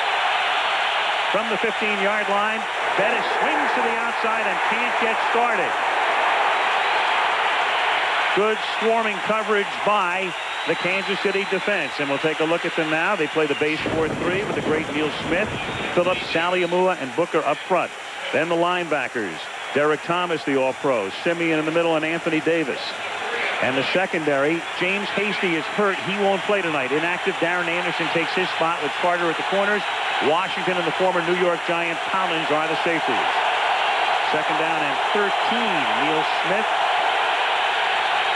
with the designer nose band per usual. Tomczak at quarterback and Cordell Stewart in the game. In the backfield, they fake a toss to him, and then Tomczak throws over the middle, and it is caught as he jams it into Bettis, despite Washington saying it should be no catch. The officials concur and say it is a catch up at the 28-yard line, and they'll move the stick. 16-yard gain. Well, Bettis working out of the backfield, deep downfield. That really is not his territory, and he made a superb effort to come down with the football. And Al pointed out he's had a 100-yard plus game in the last 3 games. He has really recaptured it. And he fought for this football. Took it away from a couple of Chief defenders and gets the first down. Bettis' longest reception of this young season. First down, Pittsburgh from the 28-yard line. Tomczak throws, and a flag goes down, in fact, 2 of them. Dale Carter getting tangled up with Yancey Thigpen. Call for the Steelers. They have Yancey Thigpen back. He's healthy. Their leading receiver of a year ago. Played a little bit last week after missing 3 games. 7-yard penalty, as it turns out. First down, a double tight end set, and a fake toss. A flag goes down, and Tomczak just dumps the ball off. Chiefs, a kind of an awkward beginning for Kansas City. First and 5, and here is Bettis looking for room over the left side, and he picks up about 3. Setting up a second down and 2 is Vaughn Booker. The right end makes the hit. Pittsburgh anticipating, Dan, they're going to have to go on a lot of silent count because of the noise. You might explain what that is, and it really handicaps the offensive lineman. Well, silent count, what it does is the lineman gets set, and there's a signal. They know that when everyone is set, any time after that, the ball could be snapped. It's snapped at the discretion of the center there, number 63, Dermontti Dawson, probably the best center in the NFL right now. And you're left to look at the football and move accordingly. Bettis on 2nd and 2, and he's been doing this all season long. Wore out his welcome with the Rams. Dale Carter finally stops him. Got off to a brilliant start when he came out of Notre Dame with the Rams. Had several 100-yard games early in his career, then fell out of favor, and the Rams found him expendable, and Pittsburgh said, you bet we'll take him. Well, the Rams do not have what could be described as a dominating offensive line. Not a clean handoff there by Bettis. And right now, Jerome Bettis, I think, is the guy that has gone from driving a pickup truck to all of a sudden being handed the keys to a NASCAR champion race car, running behind what might be the best run-blocking line in the league. And his running mate, Eric Pegram, who's injured, cheering him on from the sideline, and reaching out is Yancey Thigpen for a terrific catch at the 20-yard line. Yancey Thigpen who's been hurt and hobbled and gets back into the starting lineup tonight, and he is 100% after that grab. 85 receptions from a year ago, and they've been kind of waiting for him to get back. He's been slow in coming back from the injury, and a good move over there against Darren Anderson, where James Hasty is out of the ball game. Ordinarily, we'd find Hasty there, and they're not going to fool around. They're going to go right to work on Anderson, but a superb catch. I'm not sure James Hasty could have kept that pass from being caught. That's a spectacular effort by Thigpen. Yancey's first catch of the season. 3.5 minutes into the game. Good Pittsburgh opening drive. They fake it to Stewart on the end around. A lot of time for Tomczak. Throws into the end zone and is picked off by Carter.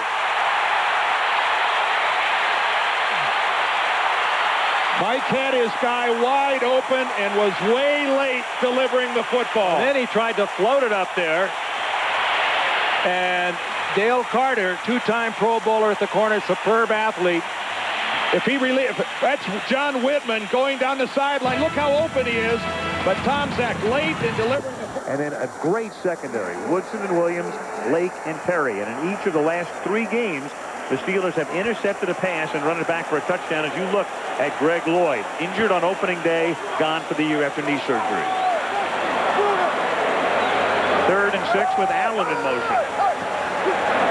And they stay on the ground and give it to Anders. Good call to the short side of the field and a first down. Pittsburgh looking pass, and they swing it to the outside, and Anders picks up the first on the ground. Well, the Steelers are going to have to rethink that defense. Somebody had to make a mistake there. 3rd down and 6. They just collapsed on the inside, but a good surge over in the right side by Kansas City against the defense that was thinking nothing but pass. Dick LeBeau, their defensive coordinator, wondering who lost contain. Someone has to get upfield. Someone has to turn it back to the inside. That person chose not to on that play. Andrews was looking for somebody to hit him. After a 13-yard gain, the fake to Allen. Bono, great ball handler, throws. It's the open man. It is Chris Penn. Up at the 47-yard line, close to a first down. Tackled by Woodson, and Rod is slow in arising. Woodson last year injured on opening day, much as Lloyd was this year, and Rod missed all of the regular season, then came back for the Super Bowl. Chris Penn, the leading receiver of the receiving corps that is not one of the finest in the league, makes a good catch on this, however, and up close to a first down, but the concern right now is for Rod Woodson. Figures takes his spot. You watch Chris Penn come off the line, and Willie Williams picks it off at the 39-yard line. Tackled by Carter. So Carter is in the game as a wide receiver. We talked about him doing a mini Dion, and Williams is right there to cover him, and each team's first drive ends with a pick. And Bono, that was almost as bad as Tomczak a moment ago. Bono threw it right into Carter, trying to split the zone, trying to find the gap, floated it up there, and Williams was all over this one. Well, they got him on both sides, short and deep, and sometimes this is the problem when you put in a receiver like Dale Carter. Steve Bono is going to him come you-know-what or high water, and that can be a mistake because Pittsburgh had perfect coverage, front and rear, on Dale Carter. No way should that ball have gone to him. First down at the 41-yard line. And this is Bettis, and all he needs is a little crease, and a little crease is a fumble after a 14-yard gain and picked up by Carter. So he has an interception and a fumble recovery, and Kansas City has it back. And it was Carter who knocked the ball loose and recovered it. Boy, so often that happens to a back like Bettis, who is saying he was down, but struggling and pulling for that extra yard, you attract 2 or 3 other tacklers who are doing nothing but trying to pull that ball out of there. And Kansas City, as a team, does it maybe better than anyone in the league. See, the second man in is after that football. It's actually Dale Carter. Dale Carter not only pulled the ball away from Jerome Bettis, he then gave a little ground and scooped it up and took off with it. They coach this. They work on it. As a matter of fact, both teams coach this and work on stripping the football. Of course, Bill Cowher, a disciple of Marty Schottenheimer. They preach turnover and they teach turnover. So Carter gets a forced fumble and a fumble recovery. KC had created only 8 takeaways in its first 5 games, but 2 tonight in the first quarter, and Marcus Allen takes it across the 50-yard line to the 47 where Chad Brown makes the stop. Monday Night Football is being brought to you by Brewery Fresh Budweiser, who reminds you fresh beer tastes better. Prudential, Chrysler, exploring the new frontiers of automotive technology. What's new in your world? And Visa, the preferred card of the NFL. It's everywhere you want to be. 2nd down and 5 at the Pittsburgh 47-yard line. As Woodson is still on the bench and Figures is in the game in the backfield, and Marcus Allen is tackled near the line of scrimmage by Chad Brown with 8 minutes to go. Another look at Rod. Rod Woodson has a mild concussion, and they're not sure yet if he will return to the ballgame. Quite obviously, he's still trying to clear his head. Watch him. He's going to come in from the right. Watch to the left knee of Chris Penn. Right there. You can see the shock as it hits Rod Woodson right on the right side of his helmet. And take my word for it, and Frank, you'll kick in here as well, a knee to the helmet causes more concussions and can cause just a stunning blow. You'll see it more often almost than anything else. Movement there on the right side of the Chiefs line. Looked like Ricky Siglar, the right tackle, moved. But that knee to the helmet can really hurt. Well, that one Prior did. to the snap. False start on number 66 offense. 5-yard penalty. Repeat 3rd down. Ricky Sigler over the right side, but we showed you that hit to the head in slow motion. It was at full speed. It was quite a blow, and I think we might see Rod back. They don't seem overly concerned with him. He just got to get his area code straightened out.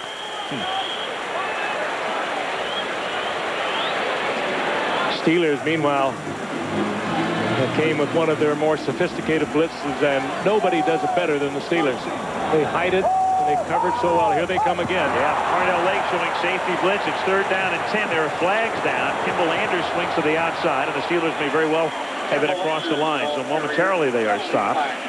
Levon Kirkland making the tackle, but Howard Rowe will probably tell us that Kansas City will have another opportunity. And he will. Dick LeBeau, the defensive coordinator, has so many sophisticated, complicated blitzes, and they do it so well. They hide it. Offside. Defense. 5-yard penalty. Repeat 3rd down. And, you know, it's tough to play against the Steelers because they're one of, 3 teams now that still play a 3-4 defense, and you don't see it very often. And all of a sudden you come out there and you got linebackers coming from the corner, you got your safety coming, you got linemen dropping off, and they do it very well. Well, it's the old Dom Capers scheme that Dick LeBeau has taken on and just continues to execute it. They do it extremely well. 3rd down and 5. And Bono with a ton of time and a wide open Chris Penn, who picks up the 1st down. So the penalty gives them new life, and they capitalize. Parnell Lake forces them out of bounds with 6:42 to go in a scoreless opening quarter. Boy, it's take no prisoners either with Rod Woodson out of there. And it was Randy Fuller on man-for-man coverage, and look how far Fuller will play off the receiver. Little move, drives him back, and now breaking quick to the outside, Chris Penn. But I mean, Fuller was expecting the fly. He got the out, and he got beat bad. Well, I hope that he's been cleared to be in, but Rod Woodson from behind the Steeler group of players along the sideline put himself into the ballgame and sprinted on the field. Here's Marcus Allen, and he gets stripped up at the line of scrimmage. Gain of 1. It'll be 2nd down and 9. Well, what a beginning to this football game we've seen from 2 teams that are pretty good taking care of the football. Is another Kansas. Is that Ricky Siglar still down on the ground? Well, we had 2 interceptions and a fumble already in the 1st quarter of this ball game. Penetration by the Steelers gave Marcus no place to go. Injury timeout. Pittsburgh, a disciple of Bill Walsh, been here since '92. Watching his offense now, 2nd down and 9. Sigler is out of the game, and Criswell takes his spot at tackle. And they give it to the first man through, Kimball Anders, and he goes nowhere because Chad Brown wraps him up back of the line of scrimmage. Chiefs last year led the league in yards per game on the ground, almost 139 yards, and now they're in the second half, 19 out of 30. Under 100 yards per game, while Pittsburgh, as we mentioned at the top, leads the league in rushing. And as they did in 1994, Kansas City wrested that crown from the Steelers, and the Steelers right now attempting to get it back. And the way that line blocks, Al, I'm not sure they're going to be denied. 3rd down and 11. Zone blitz here. Allen makes the catch, but nowhere to dance and nowhere to roam, and he's tackled at the 26-yard line. And that's going to set up about a 44-yard Pete Stoyanovich field goal attempt.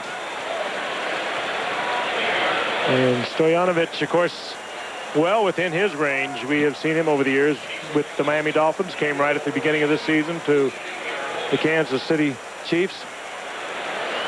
Marty says he will go with him up to 52 or 53. We saw him kick a 58-yarder in a playoff game a few years ago against Kansas City to win that game. This is officially 43. Louis Aguiar to hold it with 4.5 minutes to go in the quarter. And Stoyanovich trying to give Kansas City the lead, but he can't. It is wide to the left. The Steelers take over at their own 34-yard line. No score. 4:29 to go in the opening quarter. And Jerome Bettis runs right into Neil Smith, who didn't give an inch. Bettis 250, Smith 278. Smith that time working against right tackle Justin Strelzik. And Smith, even though he's so tall at 6'7", he won the battle of leverage. 6'5" more for Neil, but watch how he gets his pads underneath Strelzik, stands him right up. That's called winning the battle of leverage. He had the lower pads. In the battle of the pits, that's where you win it or lose it. Trips left as the Steelers show this formation for the first time tonight. That's Cordell Stewart, Mr. Everything in motion. And Tom Zach swings it out to Bettis. And Bettis trips but still gets up and is able to pick up 4 more to the 39-yard line. Still about 5 shy of the first, tackled by Davis. Pretty good recovery. Davis made the tackle, but all the way across the field was Neil Smith, and hold on, Bettis is slow in getting up. That's Dermontti Dawson, I believe. The center. And one of the best in the business. Pro Bowler several times. And an indestructible force. This is a guy who's missed only a handful of plays over several years. So Dawson shaken up, and we have an injury timeout.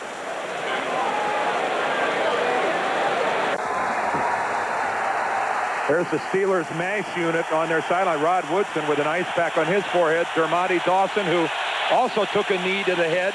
He tries to get back together on the Steelers sideline. And Jim Sweeney is the center, and he snaps out of the shotgun on 3rd and 5. And Tom Zach jams it into Charles Johnson in a lot of traffic to make the catch, and that's enough for a Steeler first down up to the 46 with a little more than 3 minutes to go in a scoreless opening quarter. And a good catch by Charles Johnson, who's really coming into his own. First-round pick, 94, and has had trouble with hands, trouble with a lot of things, but he has really come along this year. And good, tough catch on his part. He knew he was going to get hammered. He went up and he came down with it for the first down. They work on Dawson, who hasn't missed a game since his rookie year in '88. Earth to Dermontti. And a little problem on the exchange there as Bettis takes the handoff, and with Sweeney in the game. And how many times has Sweeney snapped the ball to Tom Zach, and here comes the indestructible one back in. He may not know he's back in, but he is back in. Well, without Dermontti, and he makes all the calls, and does Dermontti, and they really did miss him. Hey, and credit Sweeney with getting the job done. His first play in the ball game is a shotgun snap on that pass to Johnson. That couldn't be a tougher situation for a center. Excellent work. That's where a veteran pays off. 2nd down and 11 at the 47. Oops, there was a flinch on the right side by the Steeler line. Brendan Stye, 68, perhaps? I think you're right. Prior to the snap, false start. Number 68 on the offense. 5-yard penalty. Repeat 2nd down. I don't know who it was, but Neil Smith does that so often. Just a little quick movement at the line of scrimmage, and it just starts the offense into motion, particularly when they're concerned about the sound as they are here at Arrowhead Stadium. Let's see if we can pick it up. No, that was initiated by Stein. Again, that's crowd noise. Here it comes again.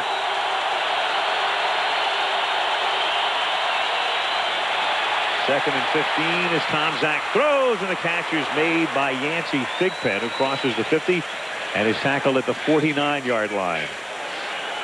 Again, awesome protection by this Pittsburgh group. If you love offensive line play, if you're a real aficionado of what happens up front, this is a group to watch time after time after time. Look at this classic pocket as they give Mike Tomczak a look downfield. Whether it's blowing guys off the line for the run or protecting their quarterback, a very, very efficient machine is this Steeler offensive line. 3rd and 5, 4 wide receivers in the set, including Cordell Stewart, and the pass is swung out to Fred McAfee, but he's taken down well short of the first down by rookie Reggie Tung out of Oregon State. Second-round draft pick, and Reggie Tung, knowing he's got the blitz coming and knowing he can play up tight, and he was right there and shuts off the first down. Tung laid a lick on him. Oh, I knew. You don't do that, Dan. Still good at game. Well, this guy will have the edge on everybody. Sorry. Shane Edge. I apologize. A punter who was fined $5,000 for getting into a fight at the end of the game with Houston last week. Floats one that bounces inside the 5 and just does cross the goal line for the touchback. Edge came that close to pinning them inside the 5-yard line, but Kansas City. And it looks like there's a fire somewhere until you realize it's just the smoke from about 25,000 barbecues. AC ribs, nothing like it. Donnell Bennett gets his first carry of the night and is tackled just past the line of scrimmage as the first quarter. Lee picks up the first down. The ageless wonder. Grand old man can still do it. 15th year carrying that football. He's sort of emblematic of this team. He's one of 19 guys over the age of 30. And we talked about the free agency and the transitions that other teams have made, but Kansas City has played a pat hand, and so far so good. You know, the marvelous thing about Allen, he has never really seriously been hurt. 15 years running the football, that's just incredible. Well, that's the only way that he's still playing this game at his age, that he has never had to rehab from that devastating year-ending injury. Here's Marcus. Brilliant move to the outside. There was nothing through the middle, so he swings to the outside, turns a 1 or 2 yard loss into about a 4-yard pickup. I think one of the other reasons that Marcus is still around, guys, is he's such a fluid runner. Marcus seldom takes that guy head on. He seldom takes that full frontal hit. Fluid and very smart, too, Dan. When he knows he's going to get it, he's down low, but he always scratches and squeezes another foot, another half a yard, and when you do that for 15 years, that can translate into a couple of thousand yards here and there. It just seems like it's just a part of Marcus Allen that gets tackled, not the whole. And he has moved into second place all-time yards from scrimmage, behind only Peyton as Bono throws, and the catch is made by Damon Hughes for a first down. Now, yards from scrimmage is rushing plus receiving. There's another category called combined yards, which incorporates kick returns. This is just rushing and receiving, but Marcus now second all time. Just took a look at Damon Hughes there, number 83. They've been forced to use him because of problems they've had with injuries at the wide receiver. Now, he was a special teams, and still is a special teams player, an outstanding one, but he's turning into a pretty good receiver. 10:35 left in the half, still no score. And here's Allen on first down, somehow finding something. And after initially getting stopped at the line of scrimmage, he picks up 6, tackled by Brown. Monday Night Football is being brought to you by Coca-Cola and the NFL Red Zone for fans who eat football, sleep football, and drink Coca-Cola. Ford Taurus, a look you've never seen from a name you know well. And Brewery Fresh. Andrews on the move for a first down to the 26-yard line. Dion Figures taking Woodson's spot, makes the stop. Jim Landers, we talked about him being a Pro Bowl fullback, a good blocker. He can run the football, could play tailback if he had to, and a good receiver. The leading receiver, as a matter of fact, a year ago for Kansas City. He does it all. But again, it really lets Steve Bono do some of the things that he does really well, and that is move. He throws well on the move, delivers a nice soft pass to a running back who's moving the same direction. Nice touch by Bono. Allen from the 25-yard line picks up 2 before he is thrown back. Well, they tackled all of Marcus on that one as the training staff of the Steelers looks at Keevan Henry. That's one of those licks that Marcus doesn't like to take, but he took it. He right between the guard and the center, and he got whacked. Sometimes you're better off delivering the blow than just taking it. And That was helmet to helmet. I think Bill Johnson, number 90, is the guy that makes initial contact. Yep, there it is right there. Nothing doing whatsoever. Sometimes you just have to lower it and go. 2nd and 8. Bono hanging in there. It's 10, and Willie Williams wrestles him out of bounds inside the 10-yard line. Oh, and good throw by Bono. Back there in the coverage, Chad Brown was underneath. Willie Williams behind it, and he drilled it in there. And good protection for Bono. And a good blitz pickup. Carnell Lake came again from the outside, and Kansas City picked it up. Lake will come from the right side. He's picked up by Marcus Allen. Brown covering on the inside, and that's Willie Williams giving him a lot of room, giving Penn a lot of room because he knew he had Brown underneath, and it was just well thrown. They spot the ball outside the 10, so they can get a first down without a touchdown. 1st and 10, and it's Marcus Allen. Oh, Marcus angling his way to the 6-yard line. Kansas City this season in the red zone inside the 20-yard line. There it is, the highest touchdown percentages inside the red zone this year. The Redskins, 70%. This is scoring a touchdown. The Coke red zone fact. Green Bay and Baltimore next, and then KC at 63%. The league average, as you can see, just 46%. The Coca-Cola should have been here last year. Marty was complaining about that for the past couple of years. They just were stumbling around in the red zone, and they have really turned it around this year. 2nd down and 6 from the 6.5. Allen again. Marcus in for the touchdown.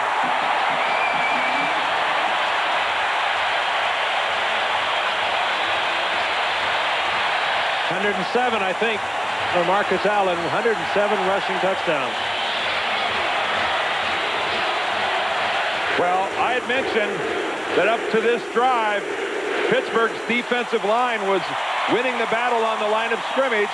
Kansas City came back on this drive and asserted themselves, and this is an excellent illustration of how well they're blocking up front. Marcus Allen has to break an ankle tackle only to get into the end zone. A beautiful look at it. Stoyanovich for the point after. And Runhard and Shields just blowing them out of there. 107 rushing touchdowns for Marcus. To go places. In Week 5, offenses look to the skies for big plays. But what offense featuring the NFL's leading ground attack finally reached for the heavens? Stay tuned. They won by passing for over 300 yards and 2 touchdowns. Yeah! Touchdown, Denver! Bullwinkle, we passed by. 10 rushing touchdowns. Marcus Allen now breaks the tie with Jim Brown at 107. Overall touchdowns, Jerry Rice, 159. Tell you something about Jim Brown. He played 9 years, 14 games a season for his record. Shaheen Arnold, the rookie, a burner, gets tackled by Damon Hughes after a short kickoff. 7:28 left in the half. The man, 15 years, has given Kansas City the lead.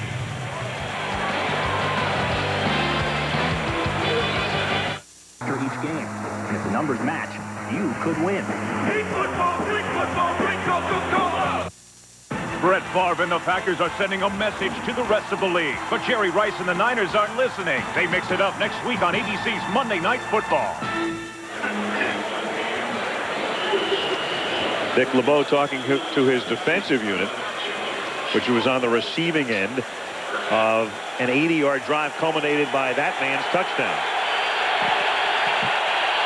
Now Pittsburgh, 1st and 10 to the 40, 7:28 to go in the first half. And now they got to deal with this crowd. Tom Zach hangs in there, floats one, and it is caught by Yancey Thigpen, who got position on Carter, makes the grab and takes it all the way to the 37-yard line, a 23-yard pickup.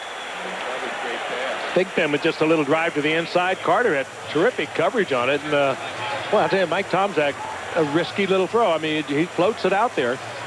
And look at this. This shouldn't be happening after 5 yards, but a lot of contact there, no flags. Dale Carter in that trailing position didn't quite know how to tackle. How about mugging? Yeah, he threw a left hook right to the Adams apple.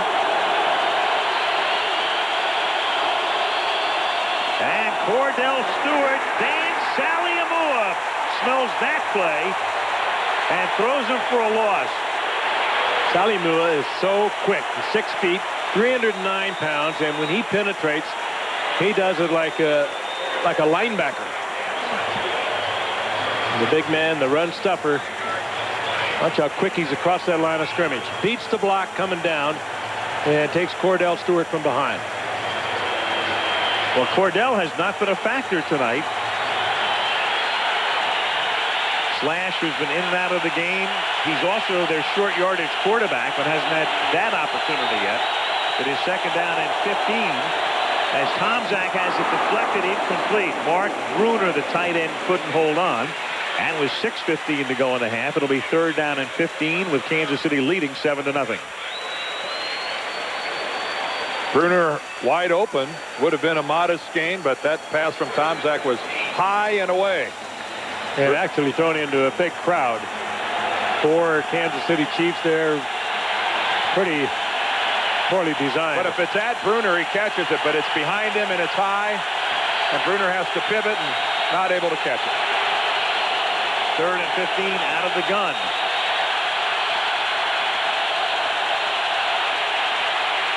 Tomczak guns it over the middle, finds the open Charles Johnson, who's inside the 20, wrestled down by Reggie Tongue at the 10-yard line. Big play. Give that offensive line the credit for that completion. Well, you would have thought, Frank, that one of them would have had a slow start with that crowd noise. This place was almost shaking, yet on the silent snap count, they all got off at the same time and formed, again, a perfect pocket for Mike Tomczak. This is Derek Thomas at the bottom of your picture, maybe the best pass rushing linebacker in the league. That was a deep pattern run by Charles Johnson. That line gave Tomczak plenty of time to find it. First and goal, the nose of the ball just inside the 10-yard line after a 32-yard pickup. Tomczak throws, and that's incomplete. He looked for Johnson again.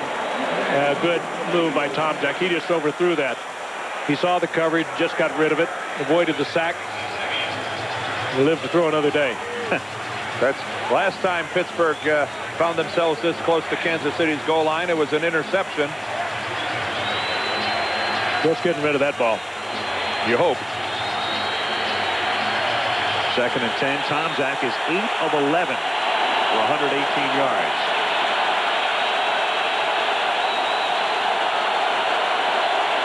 And on second and goal, here they come, and they give it to Bettis, swinging to the outside, and the monster truck gets thrown out at the 3-yard line by Mark Collins.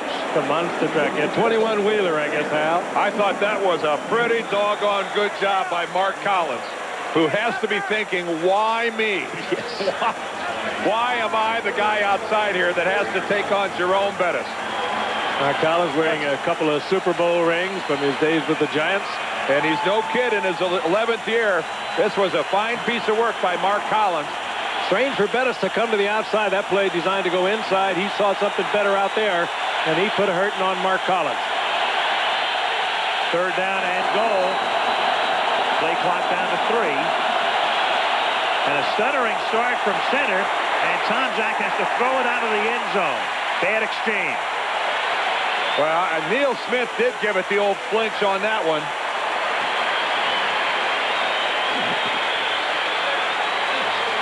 Missed timing on the snap, and Tomczak never had a chance, and Cowher looks up at the replay and gets set to send in the field goal unit. Yep. Again, down here, Dan, this is where they're going on the snap of the ball, and it's very difficult to do.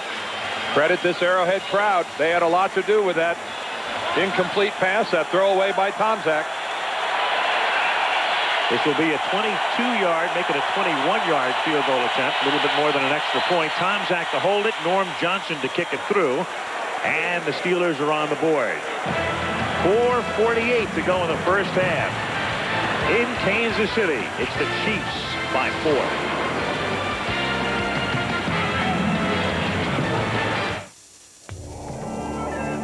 Time marches on. And if you haven't planned for your retirement, you're losing ground. If you're like most Americans, you probably haven't saved enough, long enough, to retire on solid ground. That's why there's Sun America. Ask your financial advisor about Sun America today. Because the only thing that goes faster than money is time. Look to the sun. Sun America.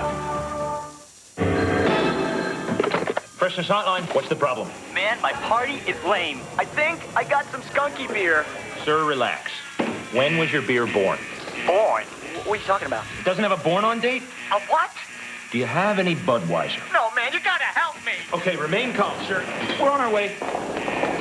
New Born on Dating from Budweiser, because fresh beer tastes better. No!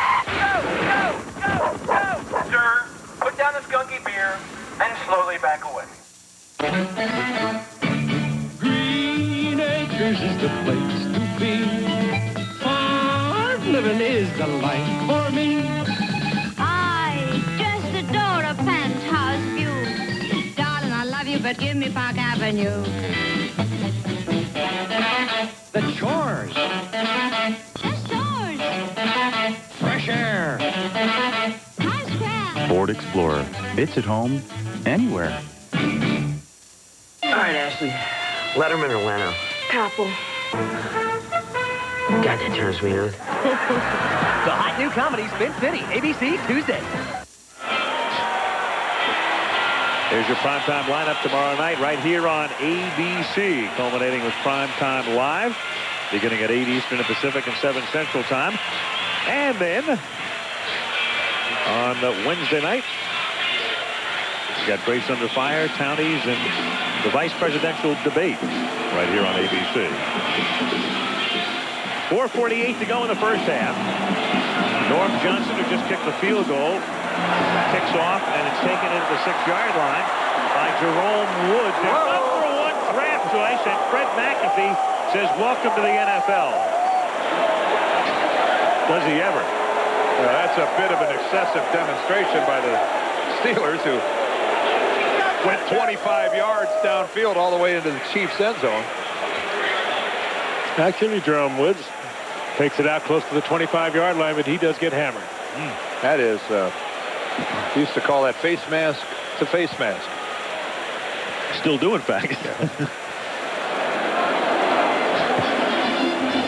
As long as it's not my face mask, it's fun to watch.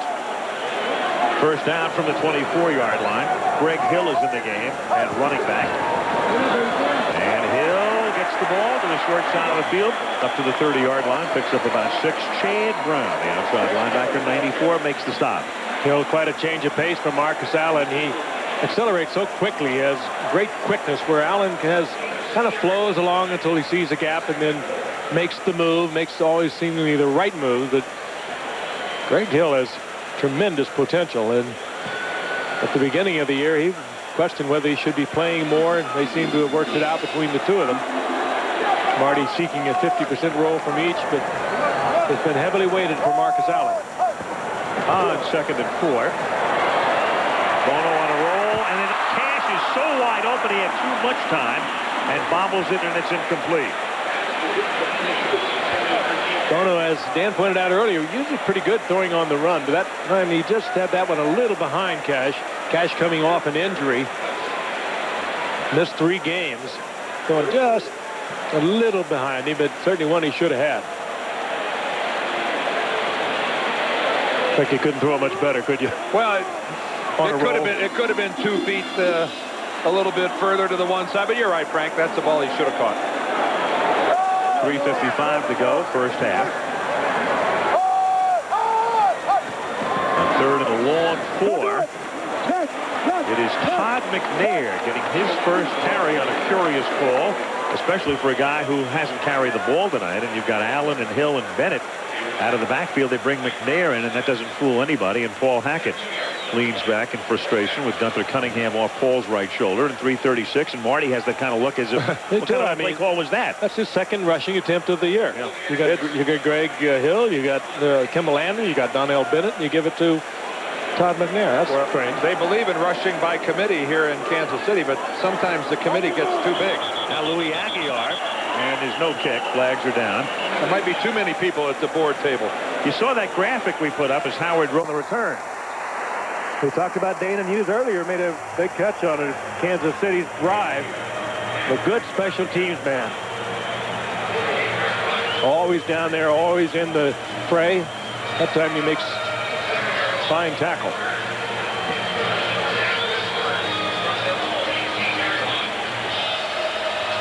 So now Tom Zach comes out with 2:55. I think I called Ron Zook Mike Zook. I just want to correct that before John Zook comes and beats me up. I played with John Zook. Who's Mike Zook? And he could beat you up.